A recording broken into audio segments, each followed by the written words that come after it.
हरे कृष्णा सर्वम कृष्णार्पणमस्तु प्रभुपाद की जय राधा पवनपुरेशन की जय ओम श्री मात्रे नमः हर हर महादेव എൻ്റെ ഫോണിന് ചെറിയൊരു കംപ്ലൈൻറ്റ് ഉണ്ട് ഡിസ്പ്ലേ പോയിക്കൊണ്ടിരിക്കുന്നു മേ ബി ഇപ്പോൾ ഓഫ് ആവും ക്ലാസ് എടുക്കാൻ പറ്റില്ലതോ ഡിസ്പ്ലേ പോകും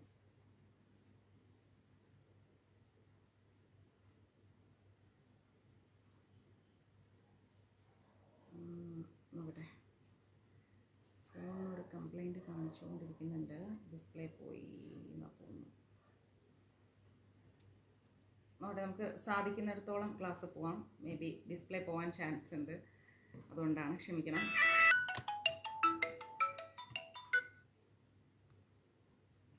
എന്തോ ഒരു കംപ്ലൈൻറ്റ് വന്നുകൊണ്ടിരിക്കുന്നുണ്ട് ഫോണിന് മാക്സിമം നമുക്ക് പെട്ടെന്ന് ക്ലാസ് തുടങ്ങാം കാരണം വെച്ചാൽ ഫോൺ കംപ്ലൈൻ്റ് ആയിട്ടുണ്ട് അതിൻ്റെ ഡിസ്പ്ലേ പോയിക്കൊണ്ടേയിരിക്കുക ലൈൻസ് വന്നുകൊണ്ടിരിക്കും നിങ്ങൾക്ക് കാണാൻ പറ്റില്ല പക്ഷേ എനിക്കിവിടെ ഡിസ്പ്ലേയിൽ കംപ്ലൈൻറ്റ് വന്നുകൊണ്ടിരിക്കുന്നു എങ്ങാനും കംപ്ലീറ്റ് ആയിട്ട് സ്വിച്ച് ഓഫ് ആയി പോയി കഴിഞ്ഞാൽ ബുദ്ധിമുട്ടല്ലേ അപ്പോൾ നമുക്ക് പെട്ടെന്ന് ക്ലാസ് തുടങ്ങാം okay Guruvayur Manjaris contact number 9342494941 93 എന്തുണ്ടെങ്കിലും മഞ്ജരീസിലേക്ക് മെസ്സേജ് അയച്ചിട്ടുള്ളൂ ഞാൻ മെസ്സേജ് നോക്കി തുടങ്ങിയിട്ടുണ്ട് കുറച്ചും കൂടി നോക്കാനുണ്ട് പയ്യെ നോക്കിക്കോളാം ആരും മെസ്സേജ് കണ്ടില്ല എന്നോർത്ത് വിഷമിക്കേണ്ട ഒരുമിച്ച് നോക്കി തീർക്കാനാവില്ല എങ്കിലും കുറച്ചായിട്ട് നോക്കുന്നുണ്ട് മെസ്സേജ് പിന്നെ നമ്മളുടെ വിഷു കിറ്റും പഴനിയിലുള്ള പഞ്ചാമൃതമൊക്കെ ഞാൻ അയച്ചു തുടങ്ങി മോസ്റ്റ് ഓഫ് ദം ആളുകൾക്കും കിട്ടി ദേവി മഹാത്മ്യം ഒരുപാട് പേർക്ക് കിട്ടിയിട്ടുണ്ട് ഇനി വല്ലവർക്കും കിട്ടാനുണ്ടെങ്കിൽ എനിക്ക് മെസ്സേജ് ഇട്ടോളൂ നിങ്ങൾക്കുള്ള ദേവി മഹാത്മ്യം പാക്ക് ചെയ്തുകൊണ്ടിരിക്കുകയാണ് പ്രത്യേകം ശ്രദ്ധിക്കേണ്ട ഒരു കാര്യം എന്തുണ്ടെങ്കിലും മെസ്സേജ് വന്നിട്ട് 93 42 49 49 41 എന്ന നമ്പറിലേക്ക് അയക്കാൻ ശ്രമിക്കുക കാരണം നിങ്ങൾ അതിലേക്ക് അയച്ചാലാണ് മെസ്സേജ് മഞ്ജരീസിൻ്റെ മെസ്സേജ് നോക്കാൻ പറ്റുക മറ്റൊരു നമ്പറിലേക്കും അയക്കേണ്ട അല്ലെങ്കിൽ പിന്നെ എക്സിക്യൂട്ടീവ് കമ്മിറ്റി അംഗങ്ങളുടെ ആരുടെങ്കിലും ഫോണിലേക്ക് അയച്ചു കഴിഞ്ഞാൽ അവരായാലും നമ്മളെ ഇൻഫോം ചെയ്യും ഓക്കെ പാട്ട് നല്ലതാണ് കണ്ണാ പക്ഷെ നമുക്ക് മൊത്തം വയ്ക്കാനുള്ള സമയമില്ല ചിലപ്പം ഫോണ് പെർമനൻ്റായിട്ട് ഓഫായി പോകുമെന്ന് തോന്നുന്നു അറിയില്ല എനിവേ നോക്കാം നമുക്ക് പോണെടുത്തോളം പോകാം ഓക്കെ അപ്പോൾ നമ്മൾ പഠിച്ചുകൊണ്ടിരിക്കുന്നത് ഇപ്പോൾ വിഷ്ണു സഹസ്രനാമമാണ് വിഷ്ണു സഹസ്രനാമത്തിൽ നമ്മൾ പഠിക്കുന്നു പറയാൻ വിട്ടുപോയി ഇന്ന് നമ്മുടെ എക്സിക്യൂട്ടീവ് കമ്മിറ്റി അംഗം രേഖ അനിൽകുമാർ മാതാജി രേഖാമ്മയുടെ പിറന്നാളാണ് ഗുരുവായൂർ മഞ്ജരീസിൻ്റെയും എൻ്റെയും ഹൃദയം നിറഞ്ഞ പിറന്നാൾ ആശംസകൾ അമ്മയ്ക്ക് ആയുരാരോഗ്യ സൗഭാഗ്യങ്ങളും അഷ്ടൈശ്വര്യങ്ങളും അമ്മയ്ക്ക് ഉണ്ടാവട്ടെ സർവൈശ്വര്യങ്ങളും ഉണ്ടാവട്ടെ അപ്പോൾ നമ്മൾ ഇനി പഠിക്കാൻ പോകുന്നത് 75ാമത്തെ ശ്ലോകമാണ് സദ്ഗതിഹ സത്കൃതിഹ സത്താ സദ്ബൂതി സത്പരായണ ശൂരസേനോ യദുശ്രേഷ്ഠ സന്നിവാസ സുയാമുനഃ ഇതാണ് വിഷ്ണു സഹസ്രനാമത്തിൽ 75ാമത്തെ ശ്ലോകം അപ്പോൾ സദ്ഗതി എന്ന് പറഞ്ഞു കഴിഞ്ഞാൽ എന്താണ് സദ്ഗതി എന്ന് പറഞ്ഞാൽ സത്തായിരിക്കുന്ന ഗതി എന്നർത്ഥം അതായത് സമുത്കൃഷ്ടമായിരിക്കുന്ന ബുദ്ധിയുള്ളവൻ നമ്മളിപ്പം ഭഗവാനോടൊരു കാര്യം ആവശ്യപ്പെടുന്ന സമയത്ത് ഭഗവാൻ എന്താ ചെയ്യുക അയ്യോ എനിക്ക് ഭഗവാൻ ഇത് നടത്തി തന്നില്ലല്ലോ എന്നൊരു വിഷമം നമുക്ക് ഉണ്ടാവും അല്ലെ പക്ഷെ അദ്ദേഹം എന്താ ചെയ്യുന്നത് നമ്മൾക്ക് യഥാസമയത്ത് എപ്പോഴാണോ നമ്മൾക്ക് അത് ഉചിതമായിരിക്കുന്ന സമയം ആ സമയത്താണ് ഭഗവാൻ എന്ത് ചെയ്യുക നമുക്ക് കാര്യങ്ങൾ നടത്തി തരുന്നത് അതുകൊണ്ട് തന്നെ നമ്മുടെ എന്തെങ്കിലും ഒരു കാര്യം നമുക്ക് നടക്കുന്നില്ല എന്നാലോചിച്ചിട്ട് ഒരിക്കലും നമ്മൾ വിഷമിക്കാൻ പാടില്ല നമ്മൾ ഭഗവാനോട് പ്രാർത്ഥിച്ചുകൊണ്ടേയിരിക്കുക നമ്മുടെ ജീവിതത്തിൽ നടക്കേണ്ട കാര്യമാണെങ്കിൽ നിശ്ചയമായിട്ടും അത് നടന്നിരിക്കും അതിന് ഭഗവാൻ നമുക്ക് എങ്ങനെയെങ്കിലും ഒരു അവസരം ഉണ്ടാക്കി തരും പക്ഷെ അത് സമയമാവുമ്പോഴേ അദ്ദേഹം നടത്തി തരും അല്ലാണ്ട് അത് അദ്ദേഹം ഒരിക്കലും നടത്തി തരില്ല അത് പ്രത്യേകം മനസ്സിലാക്കണം ഓക്കെ അതുകൊണ്ട് ടെൻഷൻ അടിക്കേണ്ട ഒരു കാര്യം ഇത്ര കാലമായി പ്രാർത്ഥിക്കുന്നു ഭഗവാൻ അത് നടത്തി തന്നില്ല എന്ന് വിചാരിക്കരുത് നമ്മുടെ ബുദ്ധിയും ഭഗവാന്റെ ബുദ്ധിയും വ്യത്യസ്തമാണ് അതുകൊണ്ട് അദ്ദേഹം അത് നടത്തി തരും അതിന് കുറച്ച് സമയം വേണം കാലപരിധി വേണം അതുകൊണ്ട് ധൃതി വെക്കരുത് അദ്ദേഹത്തോടുള്ള പ്രാർത്ഥനയ്ക്ക് മുമ്പിൽ അതാണ് പറയുന്നത് സത്തായിരിക്കുന്ന ഗതി എന്ന് പറഞ്ഞാൽ എന്താണ് നല്ലതായിരിക്കുന്ന ഗതി അതായത് സമുത്കൃഷ്ടമായിരിക്കുന്ന ബുദ്ധിയുള്ളവൻ എന്നാണ് ഓക്കെ അപ്പോൾ നല്ല സമുത്കൃഷ്ടമായിരിക്കുന്ന ബുദ്ധിയുള്ള ഭഗവാൻ നിശ്ചയമായിട്ടും നമ്മുടെ പ്രാർത്ഥന കേൾക്കുകയും നമ്മുടെ ആവശ്യങ്ങൾ നടത്തി തരികയും ചെയ്യും അതുകൊണ്ടാണ് നമ്മളിവിടെ ഭഗവാനെ സദ്ഗതിഹ എന്ന് അഭിസംബോധന ചെയ്യുന്നത് ഓക്കെ ഇനി രണ്ടാമത്തത് പറയുന്നത് എന്താ സത്കൃതി എന്ന് പറയുന്നുണ്ട് എന്താണ് സത്കൃതി എന്ന് പറഞ്ഞാൽ ഞാൻ പെട്ടെന്ന് ഇന്ന് ക്ലാസ് എടുത്ത് പോകുന്നത് ഫോൺ കംപ്ലൈൻറ്റ് ആവും എന്നുള്ളൊരു തോന്നലുള്ളതുകൊണ്ടാണ് ഒന്നും വിചാരിക്കരുത് വേണമെങ്കിൽ സംശയം ഉണ്ടെങ്കിലും മഞ്ജരീസിന്റെ നമ്പറിലേക്ക് നിങ്ങൾ മെസ്സേജ് ഇട്ട് വെച്ചോളൂ വീണ്ടും ഞാനത് നിങ്ങൾക്ക് ഇട്ട് തന്നേക്കാം ഓക്കെ അപ്പോൾ സത് കൃതിഹ എന്ന് പറഞ്ഞാൽ എന്താണ്? സത്തായിരിക്കുന്ന കൃതി, അതായത് ജഗത് രക്ഷണ സ്വരൂപമായിരിക്കുന്ന കൃതിയോട് കൂടിയവൻ. ഭഗവാൻ ജഗത് പിതാവാണ് അല്ലെ. ജഗത് പിതാവായിരിക്കുന്ന അദ്ദേഹത്തിന്റെ മുമ്പില് നമ്മൾക്ക് ഈ ഭൂമിയിലാണ് ബന്ധങ്ങളുള്ളത്. അച്ഛൻ, അമ്മ, ചേട്ടൻ, ചേച്ചി, അനിയൻ, മകൻ, ഭർത്താവ്, കുട്ടി, സുഹൃത്തുക്കൾ, ഈ ബന്ധങ്ങളെല്ലാം തന്നെ നമുക്ക് എവിടെയാണുള്ളത്? ഭൂമിയിലാണുള്ളത്. പക്ഷേ ഈ ഇഹലോകത്താണുള്ളത്. ഭഗവാന്റെ ലോകത്തിലേക്ക് ചെല്ലുമ്പോൾ എല്ലാവരും ഭഗവാന്റെ മുമ്പിൽ തുല്യരാണ്. ആരും ഭഗവാന്റെ മുമ്പിൽ വ്യത്യസ്തരല്ല. അവിടെ പോയിട്ട് എൻ്റെ അച്ഛൻ്റെ ചേച്ചിയുടെ മോനാണല്ലേ, എൻ്റെ ചേച്ചിയുടെ അച്ഛൻ്റെ മോനാണ്, ഇത് ഈ വക ഡയലോഗ്സ് അല്ലെങ്കിൽ ഇങ്ങനെയുള്ള കണക്ഷൻസിനൊന്നും ഒരു പ്രസക്തിയുമില്ല. കാരണം ജഗത് പിതാവായിരിക്കുന്ന ഭഗവാന്റെ മുമ്പിൽ എല്ലാവരും തുല്യരാണ്. അവിടെ ജീവാത്മാക്കൾ മാത്രമേ ഉള്ളൂ. അപ്പോൾ ജഗക്ഷണസ്വരൂപമായിരിക്കുന്ന കൃതിയോടുകൂടിയിരിക്കുന്ന ആ ഭഗവാൻ നിശ്ചയമായിട്ടും നമ്മളുടെ പ്രാർത്ഥന കേൾക്കും. കുറച്ച് സമയം വേണം. ഇപ്പൊ നമ്മള് ഒരു 2 വയസ്സായ കുഞ്ഞിന്റെ കയ്യിലേക്ക് ഒരിക്കലും ഒരു കത്തി എടുത്ത് കൊടുക്കില്ല. കാരണം എന്താ? അവനത് പിടിക്കാനും അറിയില്ല, അതെങ്ങനെ ഉപയോഗിക്കണം എന്നറിയില്ല, ഇനി അതിന്റെ ദുരുപയോഗം കൊണ്ട് എന്തെങ്കിലും സംഭവിക്കുമെന്നും അവനറിയില്ല അല്ലെ. അപ്പൊ എന്താ ഉണ്ടാവുക? ആ കുട്ടിക്ക് അതിൽ നിന്ന് ആപത്ത് വരും. എന്നാൽ ആ കുട്ടിക്ക് ഒരു 30 വയസ്സ് 20 വയസ്സായി കഴിഞ്ഞാൽ ആ കുട്ടിക്ക് അറിയാം അത് വളരെ മൂർച്ചയുള്ളതാണ്, അത് ഉപയോഗിച്ചു കഴിഞ്ഞാൽ ഇങ്ങനെയാവും അങ്ങനെയാവും.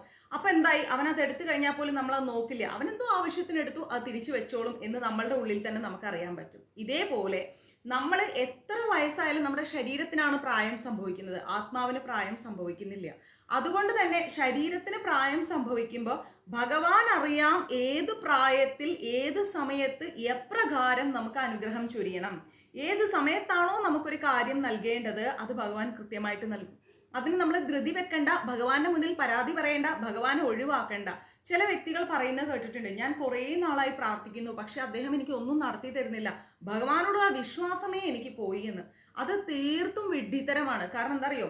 ഈ ജന്മം മാത്രമല്ല, കോടാനുകോടി ജന്മങ്ങൾ എടുത്തിട്ടാണ് നമ്മൾ വന്നിരിക്കുന്നത് അല്ലെ. അപ്പൊ ഒരുപാട് കാലത്തെ ജന്മം എടുത്ത നമുക്കറിയാം ഭഗവാൻ നമ്മൾക്ക് ഏത് ജന്മത്തിൽ എവിടെ വെച്ച് എന്ത് സ്വീകാര്യമാണോ അത് ചെയ്തു തരും. നമ്മൾ ഈ ജന്മം മാത്രമേ അറിയുന്നുള്ളൂ, പക്ഷെ അദ്ദേഹത്തിന് കൃത്യമായിട്ട് എല്ലാം അറിയാം. അപ്പൊ അതുകൊണ്ട് ഒരിക്കലും ജഗത് പിതാവായിരിക്കുന്ന ആ ഭഗവാന്റെ മുമ്പിൽ പരാതി പറയാനുള്ള യോഗ്യത നമുക്കില്ല എന്ന് തിരിച്ചറിയുക. ക്ലിയർ? ഇനി പറയുന്നു സത്ത. അപ്പോ സദ്ഗതി, സത്കൃതി, സത്ത. സത്ത എന്ന് പറഞ്ഞാൽ എന്താണ്? സജാതിയും വിജാതിയും സ്വഗതപൂർവമായിരിക്കുന്ന ഭേദങ്ങളോട് കൂടാത്തവൻ. ഭഗവാന് ഒരിക്കലും എന്താണ്? സ്വന്തം ജാതിയാണ്, അന്യജാതിയാണ്, അല്ലെങ്കിൽ ലിംഗഭേദങ്ങൾ, ജാതിമത ഭേദങ്ങൾ, ഇതൊന്നും ഭഗവാനില്ല. അതാദ്യം മനസ്സിലാവും. അദ്ദേഹത്തിന്റെ മുമ്പിൽ എല്ലാവരും തുല്യരാണ്. അപ്പൊ ചോദിക്കും, പിന്നെ എന്താണ് അഹിന്ദുക്കൾക്ക് ക്ഷേത്രത്തിൽ പ്രവേശനമില്ല എന്ന് പറയുന്നത് എന്ന് ചോദിക്കും. ഇപ്പോ നമ്മളെ സംബന്ധിച്ചിടത്തോളം നമ്മൾക്ക് നമ്മുടെ സംസ്കാരങ്ങളാണ് കൂടുതൽ അറിയുന്നത്, മറ്റുള്ള സംസ്കാരങ്ങളെ കുറിച്ച് നമുക്ക് അറിയില്ല. ഇപ്പൊ ആഫ്രിക്കയിൽ ഒരു കല്യാണം നടക്കാന്ന് കരുതുക, എക്സാമ്പിൾ. ഈ ആഫ്രിക്കൻ ആളുകളുടെ ഇടയിലുള്ള വിവാഹത്തിന്റെ രീതികൾ വ്യത്യസ്തമാണ് നമ്മുടെ ഹൈന്ദവ വിവാഹത്തിൽ നിന്നും അല്ലെ. തീർത്തും വ്യത്യസ്തമാണ്. അവർക്ക് എന്തൊക്കെയോ ആചാരാനുഷ്ഠാനങ്ങളുണ്ട്. അങ്ങനെ ലോകത്തിന്റെ പല ഭാഗങ്ങളിൽ പല രീതികളുണ്ട്. എന്തിനു പറയണം, കേരളത്തിൽ തന്നെ അങ്ങോളം ഇങ്ങോളം നോക്കിയാൽ വ്യത്യസ്തമായ രീതിയിൽ ഭക്ഷണങ്ങൾ ഉണ്ടാക്കും, വ്യത്യസ്തമായിരിക്കുന്ന ആചാരാനുഷ്ഠാനങ്ങൾ, വ്യത്യസ്തമായിരിക്കുന്ന ഭാഷകൾ എല്ലാം ഉണ്ട് അല്ലെ. അപ്പോ അതേപോലെ ഓരോ മതമായിട്ടും നമ്മൾ ഗോത്രങ്ങൾ തിരിച്ചു വെച്ചിട്ടുണ്ട്. അതൊക്കെ നമ്മളുടെ ഒരു ഡിസിപ്ലിന് വേണ്ടിയിട്ടാണ്, മനുഷ്യജാതിയിലുള്ള ഡിസിപ്ലിന് വേണ്ടിയിട്ട് മാത്രമാണ്. അപ്പൊ ആ ഡിസിപ്ലിൻ വ്യവസ്ഥയിൽ ഓരോരുത്തർക്കും അവരുടേതായ സംസ്കാര രീതികളുണ്ട്. ആ രീതികൾ അനുസരിച്ചിട്ടായിരിക്കും അവർ ബിഹേവ് ചെയ്യുന്നത്. അപ്പൊ നമ്മുടെ ക്ഷേത്രത്തിൽ വരുമ്പോൾ, ഇപ്പൊ ക്രിസ്ത്യൻ ചർച്ചിൽ പോകുമ്പോൾ കുളിച്ചിട്ട് പോകണം എന്നുള്ള നിർബന്ധമല്ല. അവർ ജസ്റ്റ് ഒന്ന് ഫ്രഷപ്പ് ആയിട്ട് അവർ പോകും. മുസ്ലിംസിൽ പോവുകയാണെങ്കിൽ എപ്പോഴും അവർക്കും അവരുടേതായ ഓരോ രീതികളുണ്ട്, നമുക്ക് അറിഞ്ഞുകൂടാ. പക്ഷെ നമ്മുടെ ക്ഷേത്രത്തിൽ പോകാൻ നിർബന്ധമായിട്ട് തല കുളിച്ചിട്ട് വേണം പോകാൻ, അല്ലാതെ പോകാൻ പാടില്ല അല്ലെ. ഇപ്പൊ നമ്മുടെ ക്ഷേത്രത്തിൽ വരുമ്പോൾ തല കവർ ചെയ്യണമെന്ന് ആരും പറഞ്ഞിട്ടില്ല, കവർ ചെയ്യാനും പാടില്ല എന്നാണ് ഞാൻ പറയുന്നത്. പക്ഷെ ഇതേ നോർത്ത് ഇന്ത്യയിൽ പോയ ഹിന്ദുക്കൾ കവർ ചെയ്യും. അപ്പോൾ അതുപോലെ നോക്കുകയാണെങ്കിൽ പല പല സംസ്കാരങ്ങളും പല പല രീതികളും പല രീതിയിലുള്ള ആചാരാനുഷ്ഠാന സമ്പ്രദായങ്ങളും ഉണ്ട്. അപ്പോൾ അങ്ങനെ അതിൽ ഒരു അറിവ് നമ്മൾക്ക് കുറയുന്നത് കൊണ്ടാണ് നമ്മളുടെ പല സ്ഥലങ്ങളിലേക്കും പല റെസ്ട്രിക്ഷൻസ് വെച്ചത്. അതൊരിക്കലും മനുഷ്യനെ വേർതിരിക്കുന്നതാവരുത്. അതുകൊണ്ട് മനുഷ്യന്റെ മതത്തിന്റെ പേരിൽ ഒരു വഴക്കിന് ആരും ഒരിക്കൽ നിൽക്കരുത് എന്നാണ് ഞാൻ പറയുന്നത്. മനുഷ്യനെ മാറ്റി നിർത്തിക്കൊണ്ട് ഒരു വഴക്കിന് നിൽക്കരുത്. മനുഷ്യൻ മനുഷ്യനായി കാണുക. ജാതിയുടെയും മതത്തിന്റെ പേരിൽ അവനെ ഒരിക്കലും എന്ത് ചെയ്യരുത്, മാറ്റി നിർത്തരുത്. ഓക്കെ. പിന്നെ സദ്ഭൂതി എന്ന് പറഞ്ഞു കഴിഞ്ഞാല് സത്സ്വരൂപനും ചിതാത്മകനുമായിരിക്കുന്ന അബാധിതനും പല പ്രകാരത്തിൽ ഭാസിക്കുന്നവനുമായിരിക്കുന്ന പരമാത്മ സ്വരൂപി. ഭഗവാനെ നമ്മളിപ്പോൾ ഉണ്ണിക്കണ്ണാന്ന് വിളിച്ചാൽ ഉണ്ണിക്കണ്ണനായിട്ട് വരും, ഗുരുവായൂരപ്പ എന്ന് വിളിച്ചാൽ ഗുരുവായൂരപ്പനായിട്ട് വരും. ഏത് രീതിയിൽ ഭഗവാനെ നമ്മൾ ആരാധിക്കുന്നു ആ രീതിയിൽ വരും. ഇനി ഇതിന്റെ എല്ലാം പുറമെ അർജുനന് വിരാട് രൂപം കാണിച്ചു കൊടുത്തതുപോലെ ഭഗവാൻ അങ്ങനെ വേണമെങ്കിൽ അങ്ങനെയും വരും. അപ്പോൾ ഭഗവാൻ പല രീതിയിലാണ് വിചാരിക്കുന്നത്, പല രീതിയിൽ ഭഗവാൻ ഇങ്ങനെ നിൽക്കുകയാണ്. നമുക്കറിയില്ല. ഇപ്പൊ ഞാൻ എന്ത് ഭാവത്തിൽ ആരാധിക്കുന്നോ ആ രീതിയിലായിരിക്കും ഭഗവാൻ എന്നോട് കൂടി ചേരുന്നത്. മറ്റൊരാൾ ഏത് രീതിയിൽ ആരാധിക്കുന്നോ അവരോട് ആ രീതിയിലായിരിക്കും കൂടി ചേരുന്നത്. അപ്പൊ പല ഭാവങ്ങളിൽ, പല രീതികളിൽ, വ്യത്യസ്തമായിരിക്കുന്ന സ്ഥലങ്ങളിൽ, പല നിമിഷങ്ങളിൽ നമുക്കറിയാത്ത, ചിലപ്പോൾ സ്വപ്നത്തിൽ വരാം, ചിലപ്പോൾ നേരിട്ട് ഭഗവാൻ വരാം. നമുക്ക് ഭഗവാനെ തിരിച്ചറിയാൻ കഴിയില്ല. കാരണം എന്താ, നമുക്ക് അതിന് മാത്രമുള്ള ക്വാളിറ്റി ഇല്ല. നമ്മൾ കലിയുഗത്തിലാണ് ജീവിക്കുന്നത്. അപ്പൊ അങ്ങനെയുള്ള ഭഗവാൻ എന്താ പറയാ, ഒരുപാട് രീതിയിൽ ഭഗവാൻ നമ്മൾക്ക് ദർശനം നൽകും. നമ്മൾ ഏത് ഭാവത്തിൽ ആരാധിക്കുന്നോ ആ ഭാവത്തിൽ ഭഗവാൻ നമ്മളോട് കൂടി ചേർന്നിരിക്കും. ഗോപികമാരെ ആരാധിക്കുന്നത് പോലെയല്ല യശോധാമ കൊണ്ടുവരുന്നത്, അല്ലെ? ഗോപികമാർക്ക് അദ്ദേഹം ഒരു കാമുകനായിരുന്നു, എന്നാൽ ഗോപാലന്മാർക്ക് അദ്ദേഹം സുഹൃത്തായിരുന്നു, എന്നാൽ യശോധാമയ്ക്ക് ഒരു മകനായിരുന്നു. അങ്ങനെ പല രീതിയിൽ കൂറൂരമ്മയ്ക്ക് നോക്കുകയാണെങ്കിലോ വില്ലമംഗലം സ്വാമിയാർക്ക് നോക്കുകയാണെങ്കിലോ, അപ്പൊ ഇതൊക്കെ വ്യത്യസ്തമായിരിക്കുന്ന ആരാധനാ രീതികളാണ്. അങ്ങനെയുള്ള വ്യത്യസ്തമായിരിക്കുന്ന ആരാധനാ രീതിയിലൂടെ ഭഗവാനെ നമ്മൾ ആരാധിക്കുന്നു. പക്ഷെ ഇതെല്ലാം ഒന്നാണ്. ആ ഭഗവാൻ തന്നെയാണ് നമ്മുടെ മുമ്പിൽ വരുന്നത്, അല്ലെ? ഇപ്പൊ ഞാൻ വീട്ടിലിരുന്ന് ക്ലാസ് എടുക്കുമ്പോൾ ഞാനായിരിക്കില്ല ചിലപ്പോൾ ലൈവ് ഓഫ് ചെയ്ത് വീട്ടിലെല്ലാവരോടും സംസാരിക്കുമ്പോൾ. ഇത് വിട്ടിട്ട് ലൊക്കേഷനിൽ പോയാൽ അവിടെ ഞാൻ ഇതുപോലെ ആയിരിക്കില്ല, സ്റ്റുഡിയോയിൽ പോയി കഴിഞ്ഞാൽ അതുപോലെ ആയിരിക്കില്ല, സുഹൃത്തുക്കളുടെ കൂടെ കൂടുമ്പോൾ അങ്ങനെ ആയിരിക്കില്ല. അപ്പൊ എല്ലാത്തിനും ഒരു വ്യത്യസ്തതയുണ്ട്. ആ വ്യത്യസ്ത മനോഭാവത്തിലൂടെ നമ്മൾ കടന്നു പോകുമ്പോൾ എന്താണ്, ഭഗവാൻ എപ്പോഴും നമ്മളോട് ഒരു അടുപ്പമുണ്ട്. പക്ഷെ ആ അടുപ്പം ഒരിക്കലും എങ്ങനെയല്ല, വ്യത്യസ്തമായിരിക്കുന്ന രീതിയിൽ നമ്മൾ ആരാധിക്കുന്ന രീതിയിൽ നമ്മളോട് കാണിച്ചാലും ആ ഇരിക്കുന്ന ഭഗവാൻ ഒന്നാണ്. അത് നമ്മൾ തിരിച്ചറിയണം. അത് സാക്ഷാൽ ഗുരുവായൂരപ്പനാണ്. അദ്ദേഹത്തിന് മുമ്പിൽ ജാതിയില്ല, മതമില്ല, ലിംഗഭേദങ്ങളില്ല. ഏത് ഭാവത്തിൽ എവിടെ ഇരുന്നാലും ഭഗവാൻ നമ്മുടെ വിളി കേൾക്കുന്നുണ്ട്. യഥാസമയത്ത് നമുക്ക് അനുഗ്രഹം നൽകാൻ ഭഗവാൻ റെഡിയാണ്. അപ്പൊ അതൊക്കെ ഒന്ന് ഓർത്ത് വെക്കാം. പിന്നെന്താ പറയണത്, സത്പരായണ എന്ന് പറയുന്നത്. സത്പരായണം എന്ന് പറഞ്ഞാൽ തത്വദർശികളായിരിക്കുന്ന സജ്ജനങ്ങൾക്ക് ഉത്കൃഷ്ടമായിരിക്കുന്ന സ്ഥാനമായവൻ. അപ്പൊ ഇവിടെ പറയുന്നു തത്വദർശികളായിരിക്കുന്ന സജ്ജനങ്ങൾക്ക്. സജ്ജനങ്ങൾ എപ്പോഴും തത്വത്തെ ആഗ്രഹിച്ചിരിക്കണം. ധർമ്മം, തത്വം, സത്യം, നീതി, ന്യായം, ഇതിനൊക്കെ ഭയങ്കര ഇമ്പോർട്ടൻസ് ആണ്. ഒരു അന്യായം ചെയ്ത് ഭഗവാന്റെ മുമ്പിൽ പോയാൽ ഭഗവാൻ ചിരിച്ചുകൊണ്ട് തന്നെ അത് അക്സെപ്റ്റ് ചെയ്യും. പക്ഷെ ഭഗവാൻ അതിന് വേണ്ടിയിട്ട് എന്താ ചെയ്യുക, കൃത്യമായിട്ട് നമ്മളെ പഠിപ്പിക്കും. ഭഗവാൻ എങ്ങനെയാണ് നമ്മൾ ഭഗവാനോട് ഇടപെടേണ്ടത് എന്നുള്ളത് ഭഗവാൻ കൃത്യമായിട്ട് പഠിപ്പിക്കും. അല്ലാണ്ട് ഒരിക്കലും ആ ചെയ്ത തെറ്റെന്താണ് എന്നുള്ളത് ഭഗവാൻ നിശ്ചയമായിട്ട് നമ്മളെ ബോധ്യപ്പെടുത്തും. അല്ലാതെ ഭഗവാൻ ഒരിക്കലും എന്ത് ചെയ്യില്ല, നമ്മൾ ചെയ്ത തെറ്റിനെ ന്യായീകരിക്കാൻ നിൽക്കില്ല. ഭക്തനാണെന്ന് പറഞ്ഞാൽ കൂടി ഭഗവാൻ എന്ത് ചെയ്യില്ല, ന്യായീകരിക്കില്ല എന്ന് നമ്മൾ ആദ്യം മനസ്സിലാക്കുക. നമ്മൾ എന്ത് തെറ്റാണോ ചെയ്യുന്നത് ആ തെറ്റ് ഭഗവാൻ നമ്മളെ കർമ്മ എന്ന് പറയുന്ന സത്യത്തിലൂടെ നമ്മളെ ഓർമ്മപ്പെടുത്തും. അതിന് യാതൊരു സംശയമില്ല, ഭഗവാൻ അത് ചെയ്തിരിക്കും. അപ്പോൾ തത്വദർശനം അത് ഭഗവാന് വളരെ ഇമ്പോർട്ടൻ്റ് ആണ്. കാരണം എന്താ, തത്വം, ധർമ്മം, നീതി, ന്യായം, ഇതിലൂടെ മാത്രമേ നമുക്ക് ഭഗവാനെ കാണാൻ പറ്റൂ. അപ്പൊ അങ്ങനെയുള്ള ജനങ്ങൾക്ക് ഉത്കൃഷ്ടമായിരിക്കുന്ന സ്ഥാനമായവൻ. നമ്മൾ ഒരു തെറ്റായ പ്രവണതയുള്ള ഒരു വ്യക്തിക്ക് ഒരിക്കലും ഭഗവാനെ ആരാധിക്കാൻ കഴിയില്ല. ഭഗവാനോട് കൂടി യോഗം ചെയ്ത് മുന്നോട്ട് പോകാൻ കഴിയില്ല.